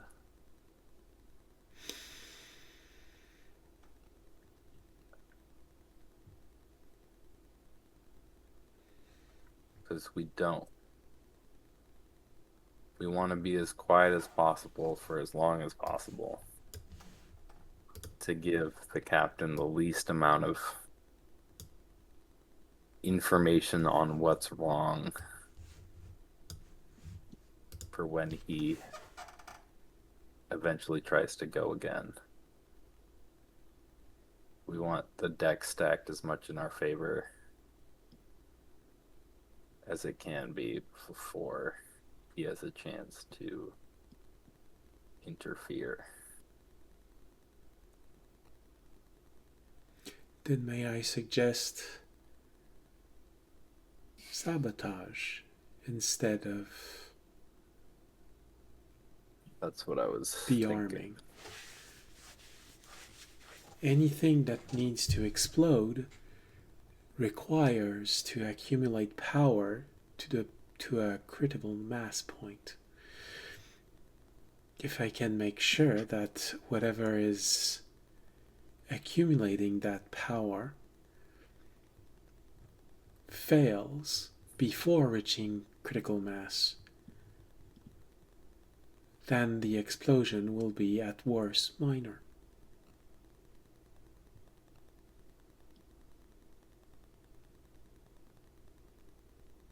Yeah. Sounds like a good plan.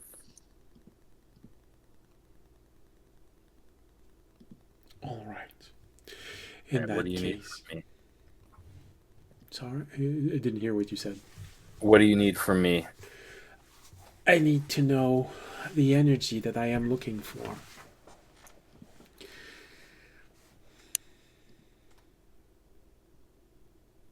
I cannot identify the components through their physical characteristic other than their shape, but I can see the energy going through them. I will try to mimic, with my knowledge of arcane machinery, mimic the signature that he would be looking for. Do you want like an Arcana roll? Yeah. There we go. Natural one. Maybe you can try to assist with general image and ideas, maybe. Okay. Basically offering like a visual aid so that when Fisher makes his own, he can actually make something unique rather than copy things that Raimi has already seen before. That is kind of funny. I keep going right around average, but 13 and a 7 ends up being a 13 plus 14 is 27. 27. Well, that's a decent superhuman roll.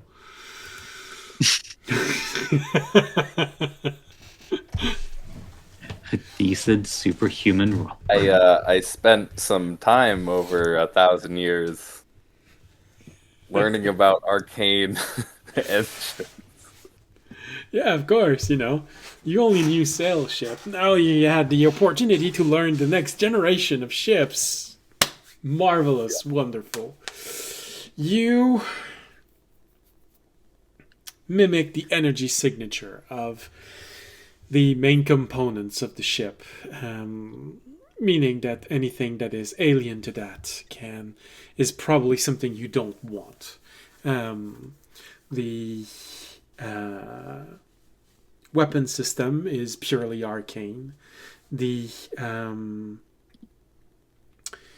And thanks to audience's input as well, the engine is divine magic. Can't give two advantage, so Remy gave you advantage, but audience's input can help. Yeah. I guess if it is divine, audience will give it, so for whatever the advantage ends up on. If it is divine, yeah. So, knowing those raw energy signature, Terry can probably figure out while going in there. Here we go. Let's core Terry. Terry does have Arcana. Meaning he will have advantage on his roll to find everything. It will be a series of roll, so I'll do that for him the moment that he leaves the group.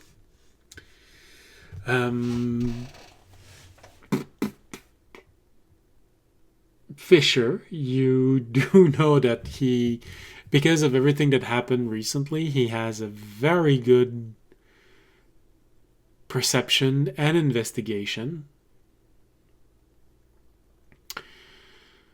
A decent arcana.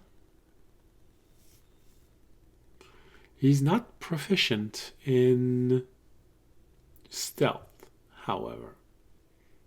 But he is very small.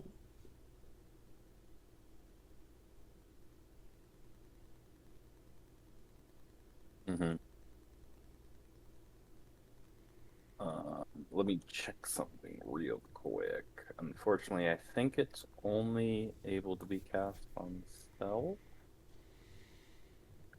Where is it? Yes, dang it. It's only self. What is only self? Borrowed knowledge. Ah.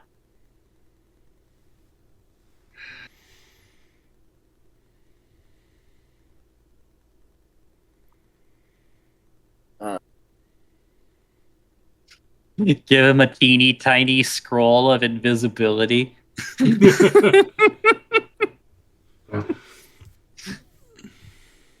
Then again, Well, you know, casting invisibility on him before he leaves.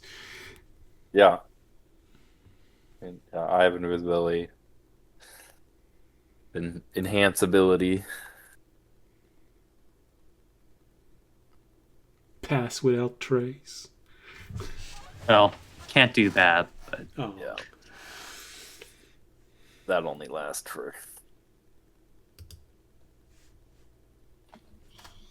well, it's not about lasting. It's just that he needs to be within 30 feet of Raimi.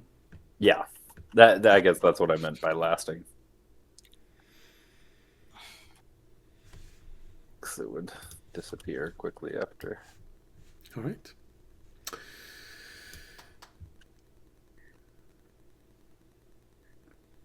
But he does have Misty Step, so he'll be able to move easily. And he has catapult. He can fling himself. All right. All right. So, once you get there, Terry will go on an adventure of his own.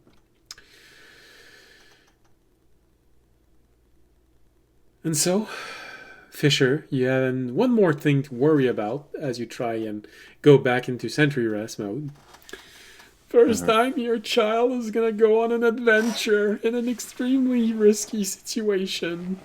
But, you know, your child can kill most people, so.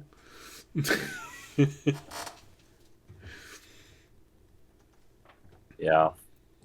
The difference in age between when he first started and now is a little less.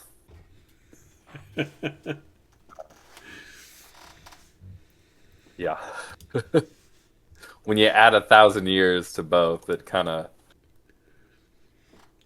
It helps being confident. Yeah. All right, so.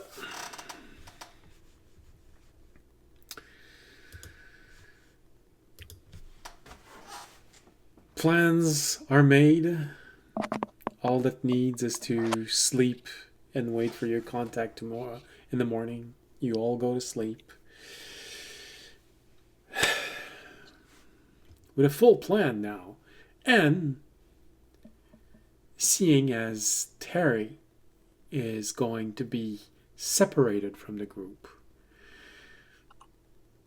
it may protect him against the vision that the captain will have, because he will be able to know because what you are doing,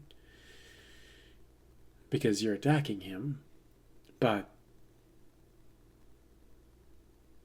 if someone is working to prevent something after the moment of his death, then there's a chance he won't see it.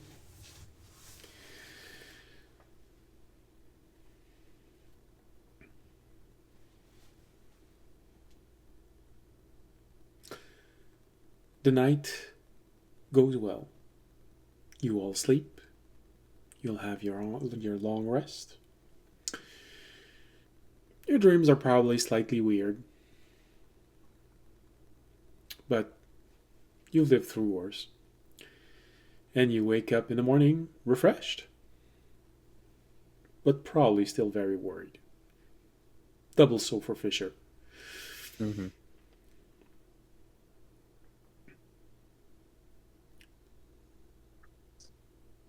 Anything you want to do before meeting up with the captain?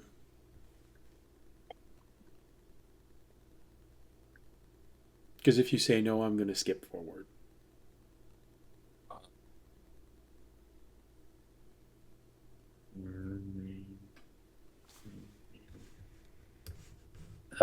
Maybe we should, I don't know, warn him about things to watch out for.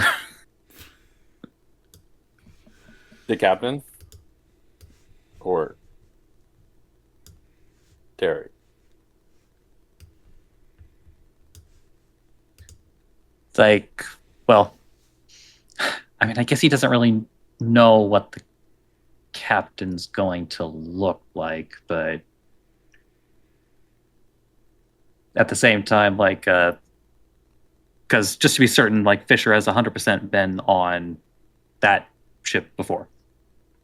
No, I mean, in the morning, somewhere between the moment where you wake up and noon, the captain of the ship, the stealth ship, is going to come and get you.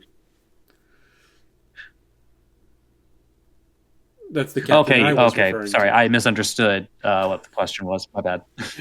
Multiple captains. So I was Oh, wondering. Captain, my captain. I was wondering if there was anything you wanted to do between the moment you woke up and the moment where that captain arrived. Because if there is nothing, I'm going to skip forward before audience falls. Water breathing. Water breathing. All right. It's like, I mean, that's part of my daily routine anyway, but I'm just making absolutely certain that there is no... Okay. Including Terry, just in case. He appreciates it. All right. So, But to answer your question, Zach, no. The ship I was on was I blew it up. So the siege breaker is something they had new. Something new they have come into since I was last with them.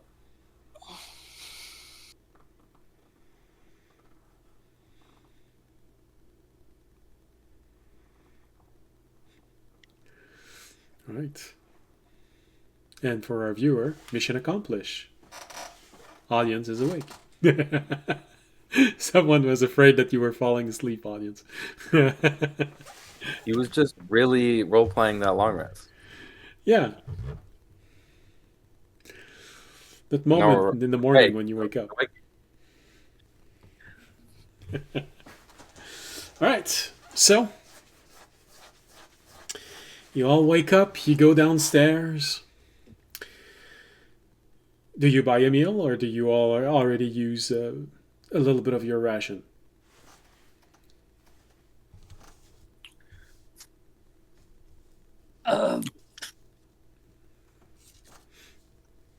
We can buy the meal. Yeah, we can buy the meal. Okay.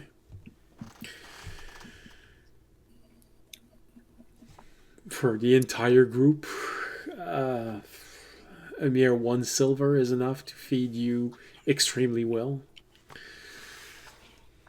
Hearty, warm breakfast for everyone.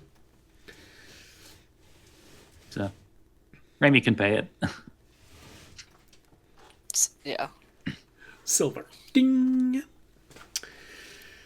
All right. Always good in the morning, waking up to something warm to eat, especially when you're nearing the winter solstice. So you're probably something like the equivalent of the last week of December. If you live a little bit north. So it's getting cold outside. You eat. It is good. None of you falls ill, so it was not poisoned. You're in a guild-rich environment. I rolled for it. No one tried to poison you.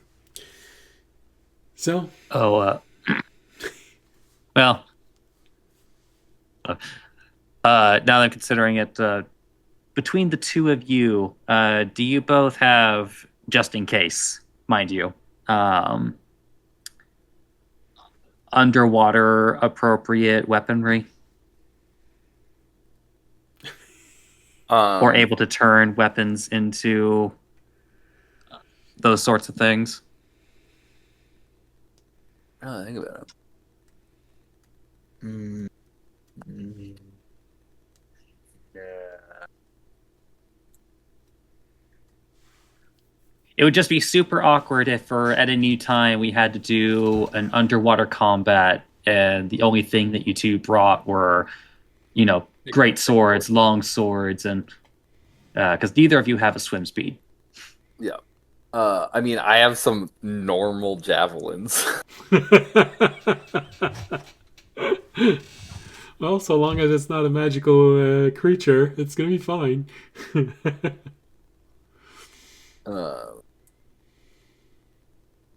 But other than that, no. Does Raimi need to start sharing some of his daggers? Well, the ideal would be a +1 spear, but Well, the +1 spear won't come back if you throw it. You're not supposed to throw a spear. That's why Fisher has javelins. Yeah. Multiple.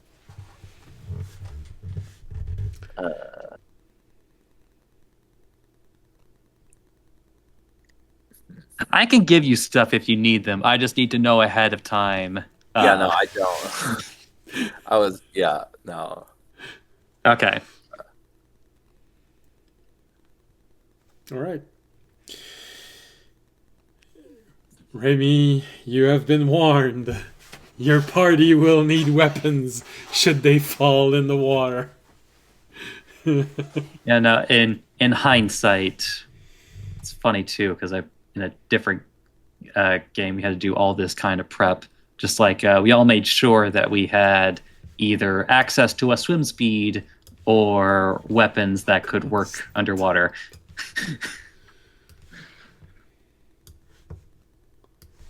But, that's life. That's life. Yeah,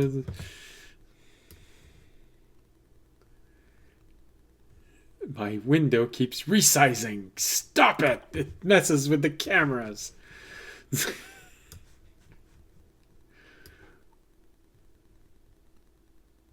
Come on. I know you want it. Give it to me. Alright, now stop resizing.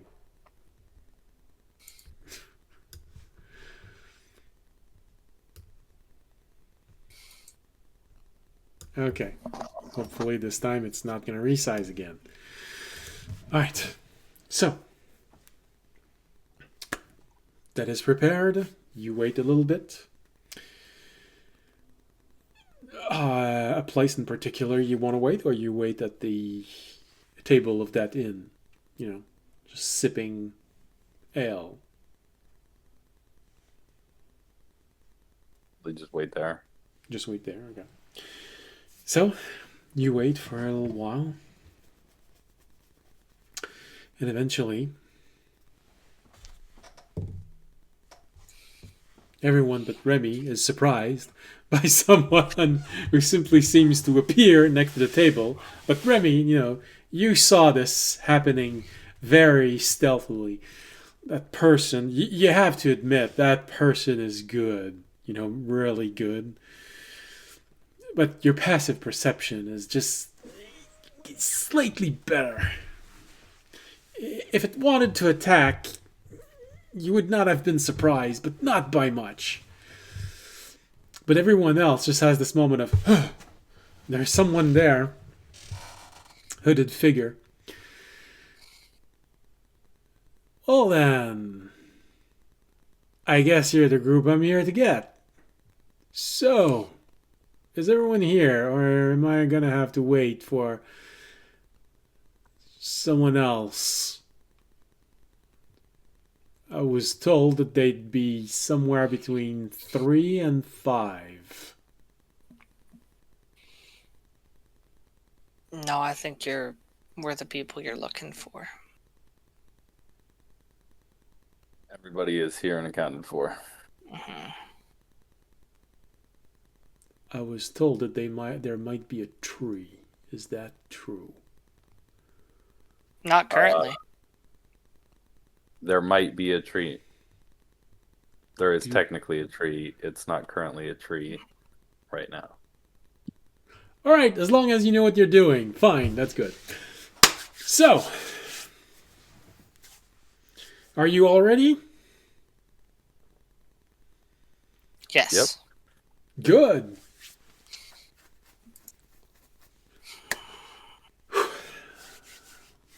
He looks at all of you for a brief moment, getting a weird feeling looking at you. Oh, all right. Follow me. Try to not get seen by every single thing that you cross. He looks at Fisher and audience. And he looks at Remy.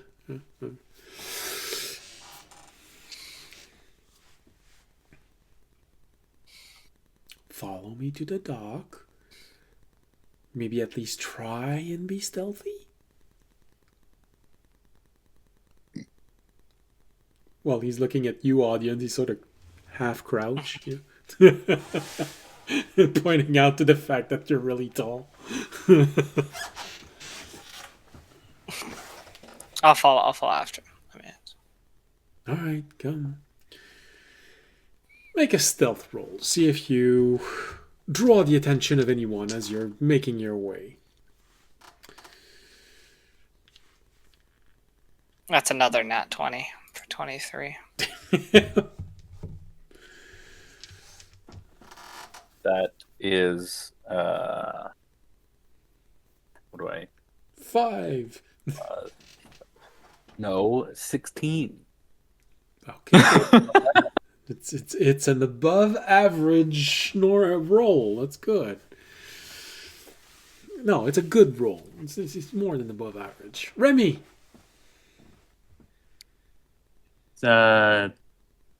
This time around, I have to take my default. Ah, damn. You mean that poor, uninspiring, superhuman 25. result? Yeah. All right. So, Remy, you're so disappointed in yourself right now. Oh, wait, hold on. Sorry. I keep forgetting that I have Boots of Elvenkind. I should have been rolling with advantage. Oh, okay. Okay, never mind. 27. Anyway. All right, so you're not too disappointed in yourself. All right, so, well, I'll have to say that because I sort of making this a group roll, thanks to audience's natural 20, you beat the enemy's natural 20. Oh, so Jesus. So you have a success there. And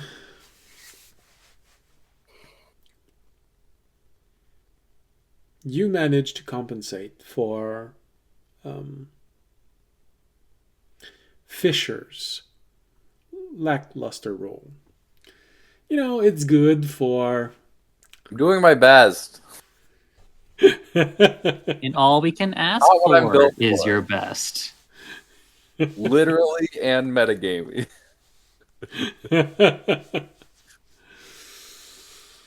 Well, you know, it's Remy. From your point of view, it's good for a human child. You know, Hey, but kids are sneaky. your extremely good roll averages out Fisher's bad roll. So you manage to slip all the way to the dock without being seen. And thanks to audience's natural 20, you cancel out the enemy's natural 20. So no one sees you leaving. You manage to reach this this little ship. It looks almost fragile. It's not a tiny ship, it's a small ship. There's a lower deck that has a single cabin inside. It's not meant to have someone sleep in there. Or rather, it's not meant to have several people sleep in there, but thankfully, um, you'll be there in a few hours. It's not going to be the most comfortable flight, but at least you won't be seen. You've never been in a stealth ship before, so the ship looks unimpressive from the inside. Single omnidirectional ballista. Um,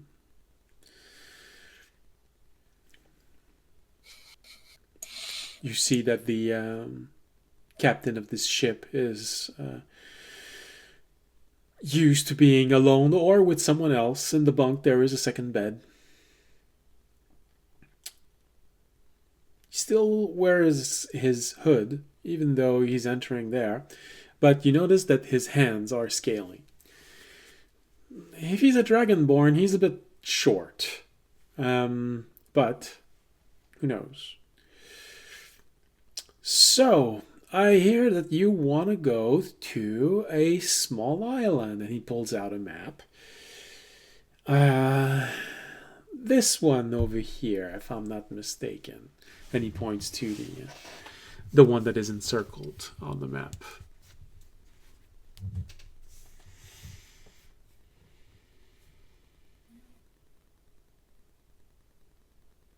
Yeah. Good. All right. I was getting worried that I picked We're all on up the same wrong one. page. All right. And how are you prepared to embark on this island? Do I have to lower you in? Do you jump off? Do you? If you could get us close so that we could get a look. And Oh, okay. You want to have a look around first. Oh, that's. Yeah. Okay, and then okay. if it is what we're looking for, we'll just jump. You have my teleportation helm, don't you, Fisher? We could also just teleport to it. Yeah. Do you want the bag?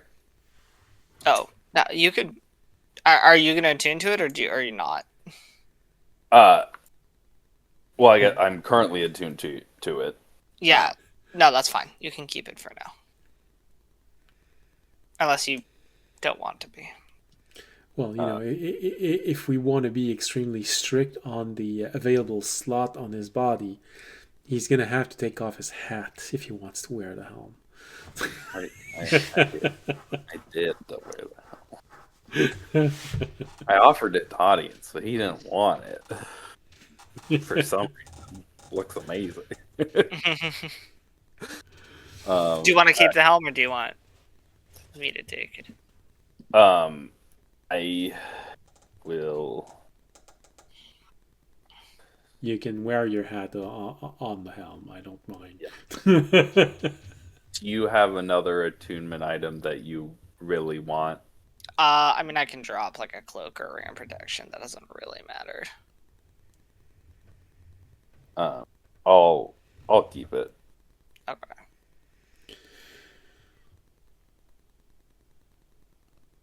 All right. All right, so you're going to be using teleportation to get on the island. Good. So just a flyby, enough to be able to identify a suitable place for you to teleport in. That's going to make my job much easier. All right. Well, I hope that you have seasickness. Because we're off.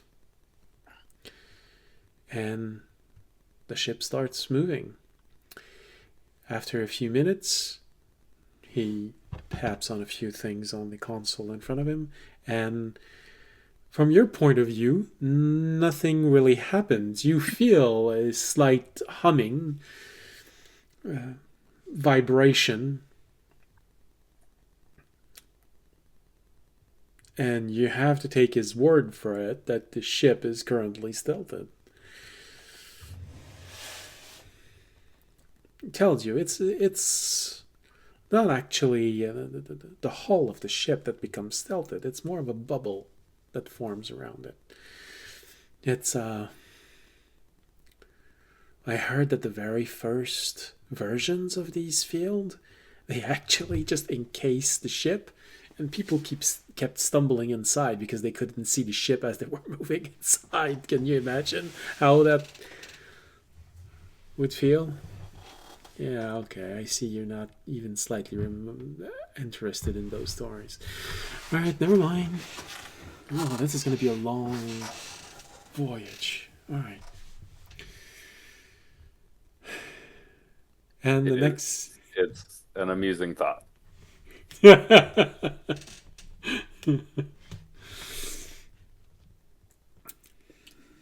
Yeah, can you imagine? Imagine a large ship with, I don't know, 100 people walking in it, all stumbling and hitting themselves on walls because they can't see it. That's so easy.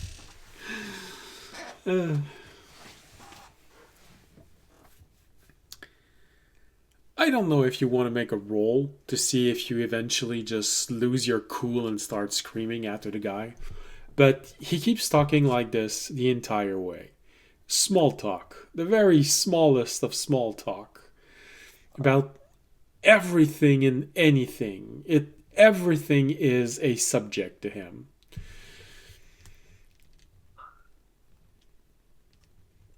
And it lasts for 6 hours straight. Fisher's just going, uh-huh. Uh-huh. Wow. No way. Uh-huh. I know, it's amazing, huh?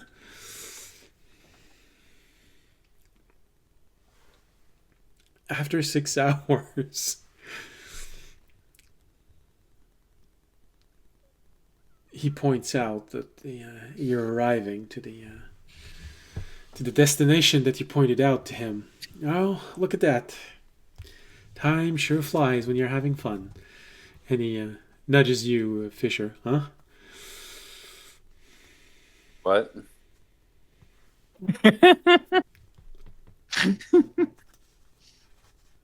Right. Okay, never mind.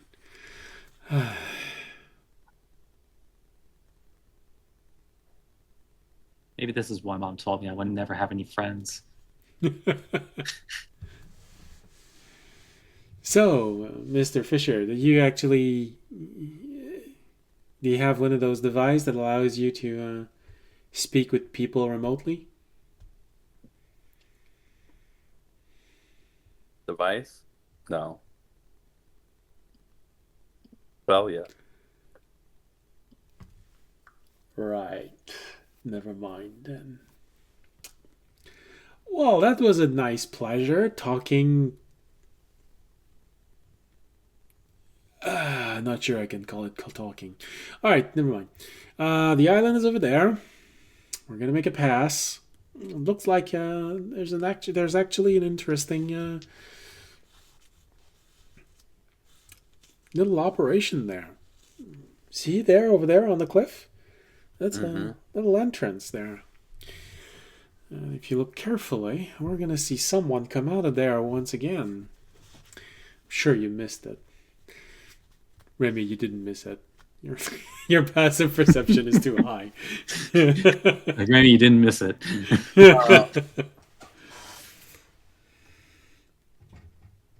Can you actually wait? We just kind of sit here for a minute.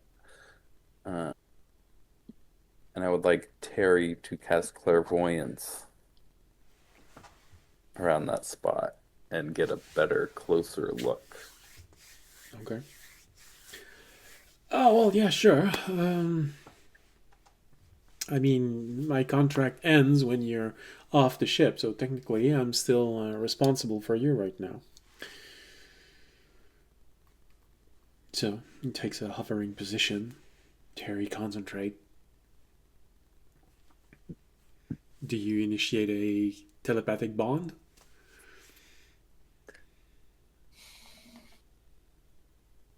Yes. Okay. I'm getting a feeling that the session should probably end soon because I'm getting a drop in response.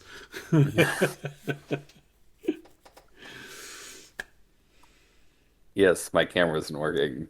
I'm definitely not nodding. Or I am nodding because I'm agreeing. Not.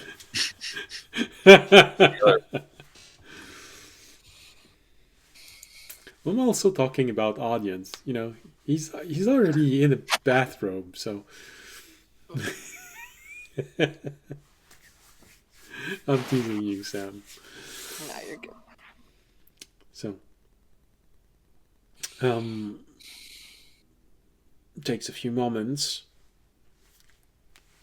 The sensor is sent. And clairvoyance.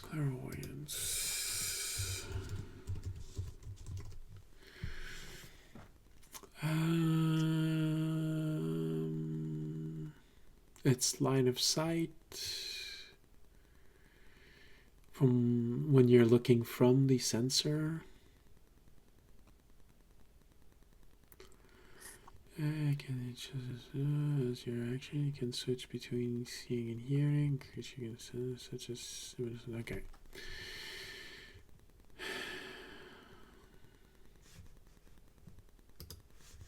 So he casts it, and you see around this place. Terry turns the sensor around, so you can see what's going on. There's a cave inside. It's large. You're not super well placed to see everything inside of the cave. There's a lot of merchandise. You see maybe half a dozen people just moving about, taking stuff somewhere else.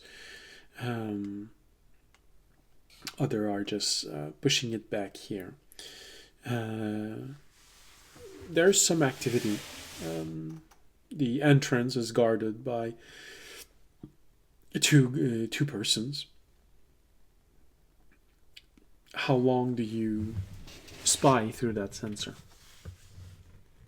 It only lasts like 10 minutes, right? Mm-hmm. So I Do think you probably use it 10 minutes? yeah. Okay.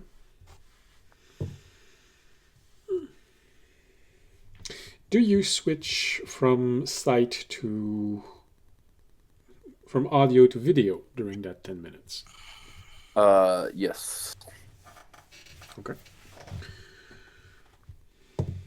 There would be a decent amount of switching back and forth Okay. to see what's trying Okay. to catch things. Well, visually, you do not see a lot that's very interesting, other than the fact that there's a much larger complex. In this little area, there seem to be at all time half a dozen person, but it can go as much as 12 people. There's a lot of moving stuff around. You get the impression that they are preparing for something arriving there. By the way that they're piling things up, maybe in the next few hours. But other than that, there's nothing that's incredibly interesting visually. Because you start switching from visual to audio, and you said you do it several times, you do catch a little bit of information. There's apparently a decent size contingent of people in there. You hear names, you hear description of people. It's casual conversation on their part, but it does give a clue that there's at least 50 people in this place right now, and you get a few mention of a dock master, someone that everyone sort of speak of in half tone because they're afraid that something they say might come back to that person. And apparently he has someone to enforce his will.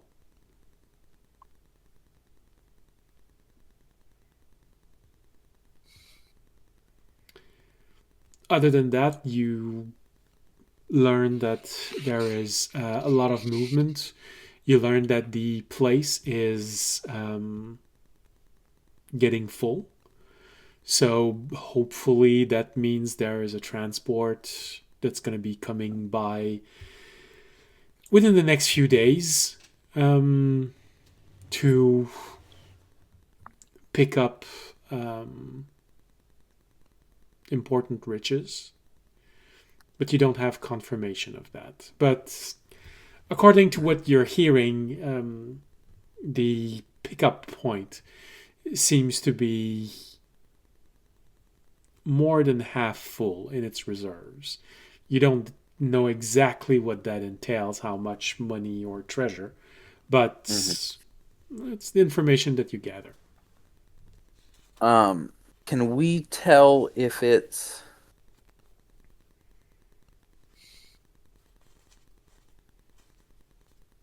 Does it seem like this transport that we think might be arriving, can we tell if it would be the one that's like picking up and going back to the main island to sell, or... The one that's arriving where you're looking at, because the entrance is rather small, you can sort of deduce that this is not the point where they're going to be transferring large item or bulk material. So there might be a second dock somewhere else if that's what you're hoping to learn. But the boat that's going to be coming here in the next few hours, probably, that's judging from the amount of crates all around, it's not going to be something very big. Okay.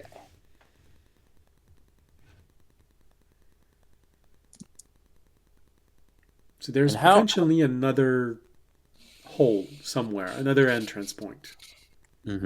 How big is this island again?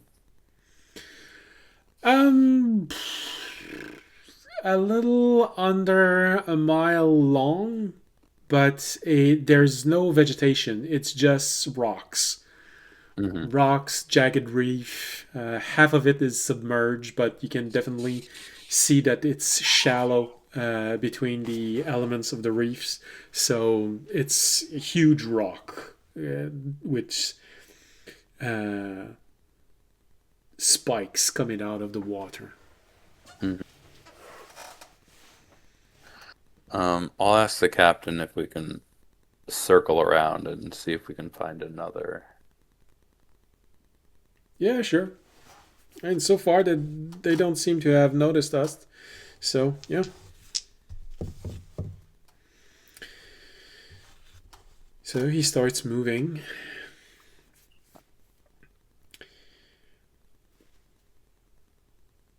If one of you or two of you want to make a perception roll to see if you see anything on the reefs that would help you better understand the.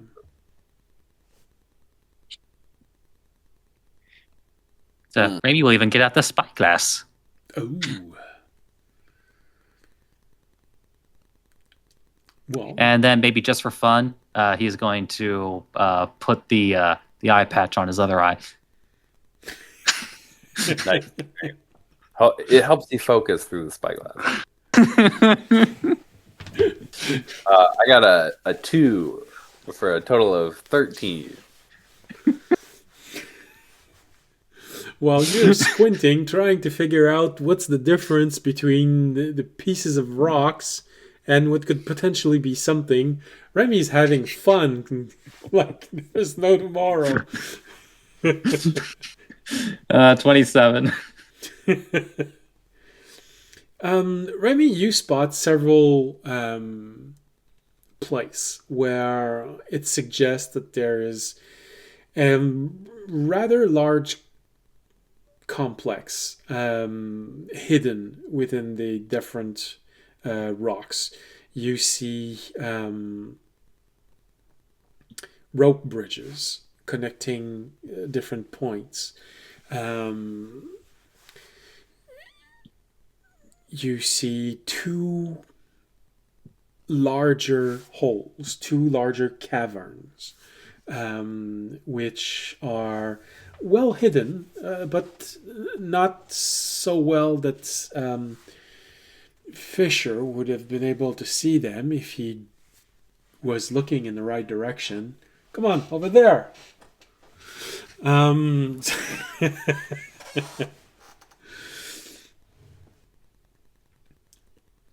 They're decent size. One of them looks quite large, probably enough to have a normal size ship dock and almost entirely go inside. And judging by the fact that it's not high, it's not a sail ship. So it's definitely flying, definitely with things on the side and not directly on top. So that may be where you want to end up.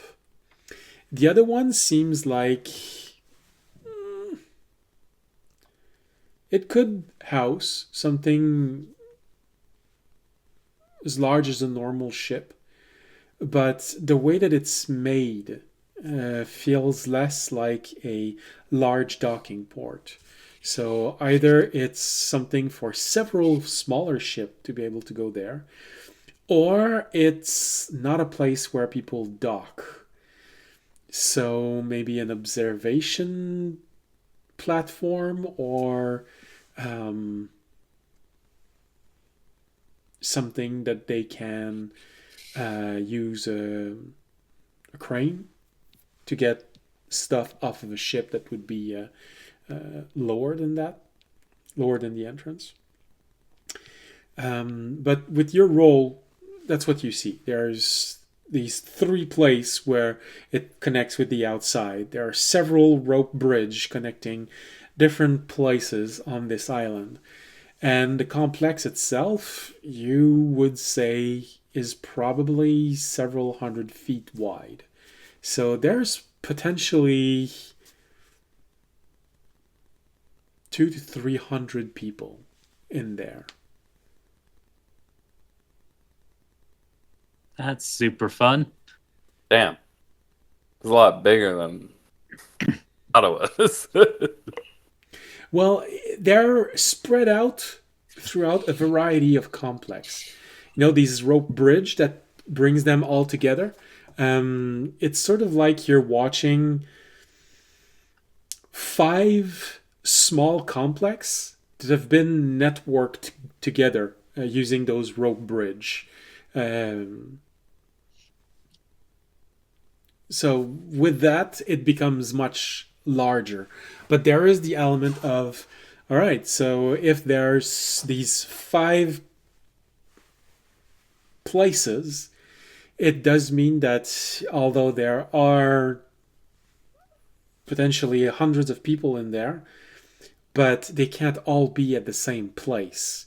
And rope bridge is relatively easy to cut, and suddenly there's one less access point, making it harder for them to move about.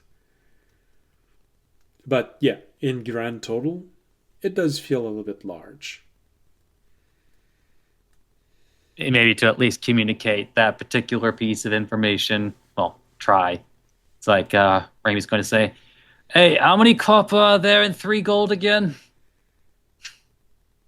300, the captain Damn. says.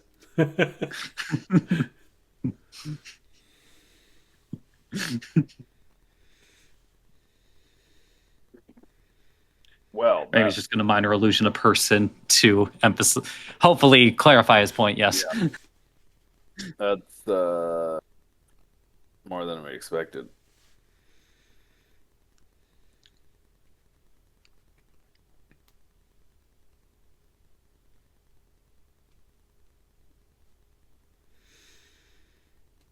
Well, in for a copper, in for gold. Yep. There's a lot of talk about money. Is that anything that I'm going to be previewed on? We're talking metaphors. Right. You do know we're on the same team, right? You don't need to speak in code for me.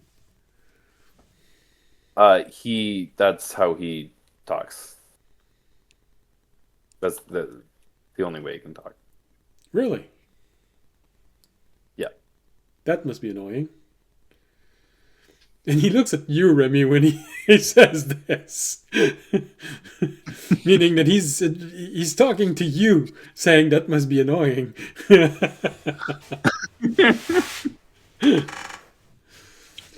You have no idea.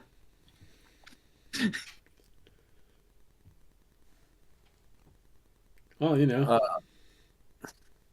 at least you know what you want to wish for if you ever find a wishing ring.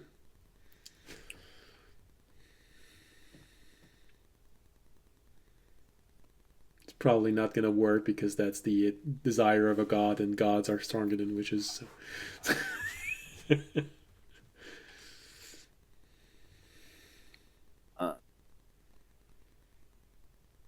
Yes, but he can use a wish to erase somebody from existence.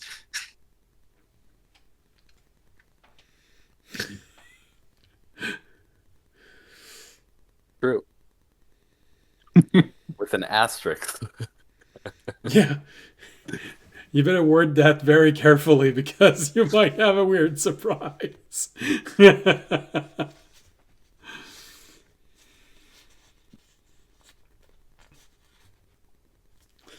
All right, so anything else? Uh, 5 small bases, all linked up with rope bridge, 3 docking points.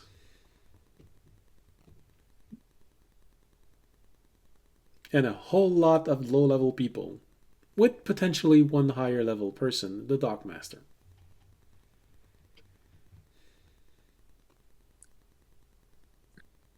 Well,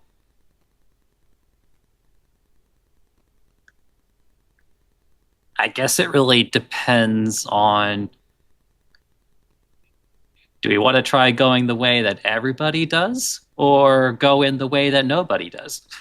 mm-hmm. One you go through the mouth, the other you go through the...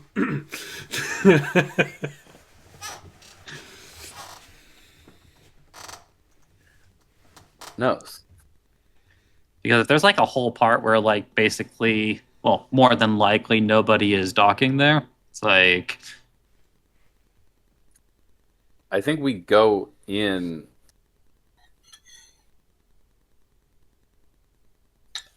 where there aren't people, and then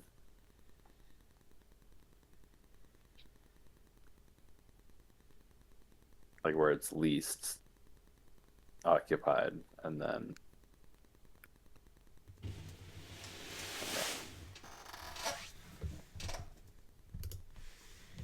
in other words, blend in first before we try to really blend in. yeah.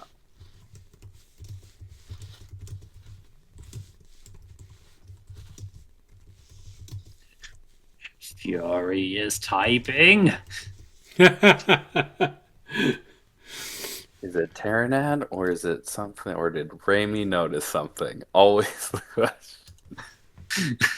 No, it's a message for audience because he looks like he's Oh, ready to go to sleep.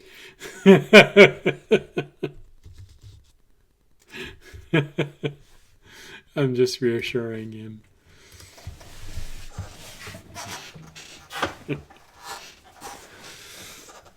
All right.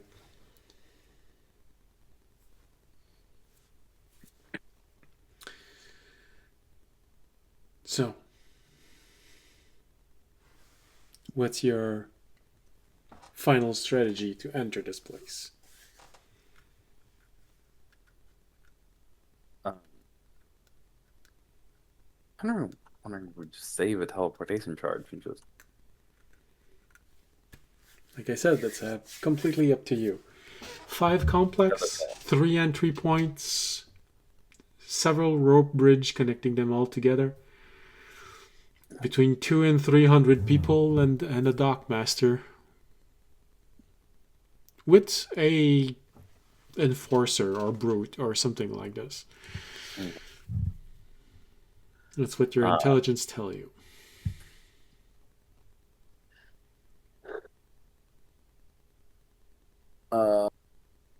Yeah, there's no reason not to risk somebody seeing us just essentially parachute in. Is the 3 entrances they all occupied? Yeah, 2 of them absolutely look like docking points, and the third one is either sort of a lounge place or a docking place, but to use a crane to get things from a ship below. So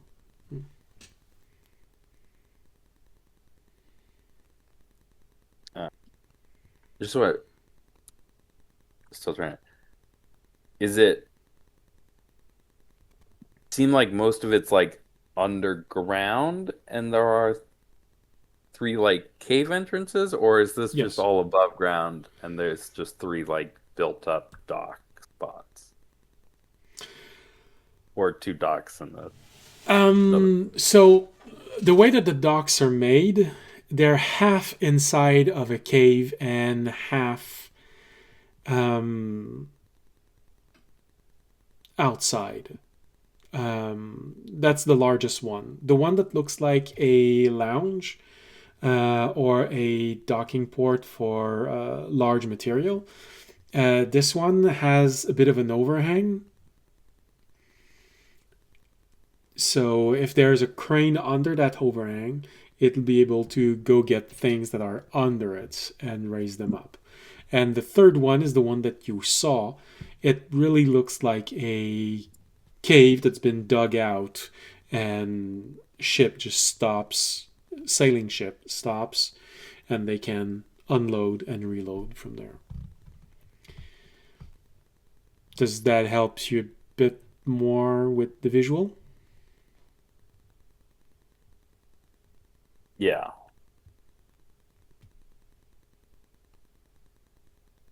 So essentially, the smallest one is a single dock leading to a cave.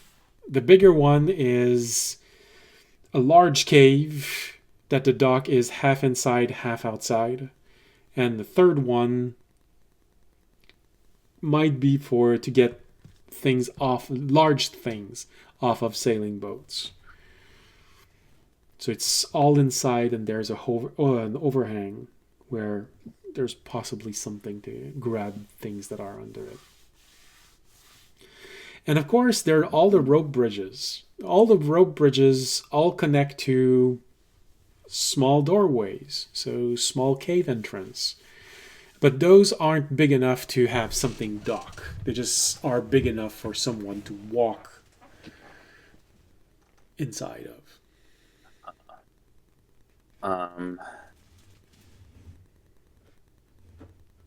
Hey, audience, how does that box thing work again?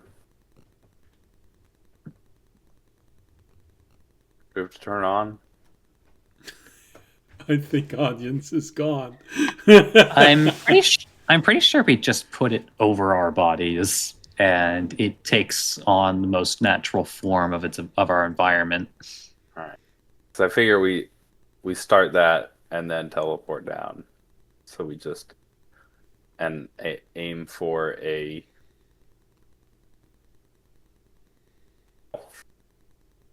storage area and just appear as some extra boxes there. The storage area of the small entrance. Yeah. Okay. All right. Well, that's a plan. So, I think we'll start next episode on that plan, because I think we lost audience. I think he's doing something else.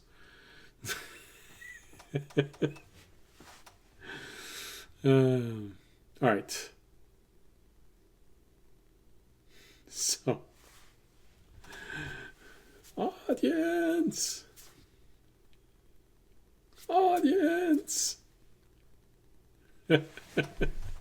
He's not noticing us. All right. Well, I think that's really a good show that audience needs to go to bed. All right. I'm gonna start a campfire. Sorry, what did you say? Sleeping with his eyes open. Yeah, I think he is. Is it a skill he's mastered? Because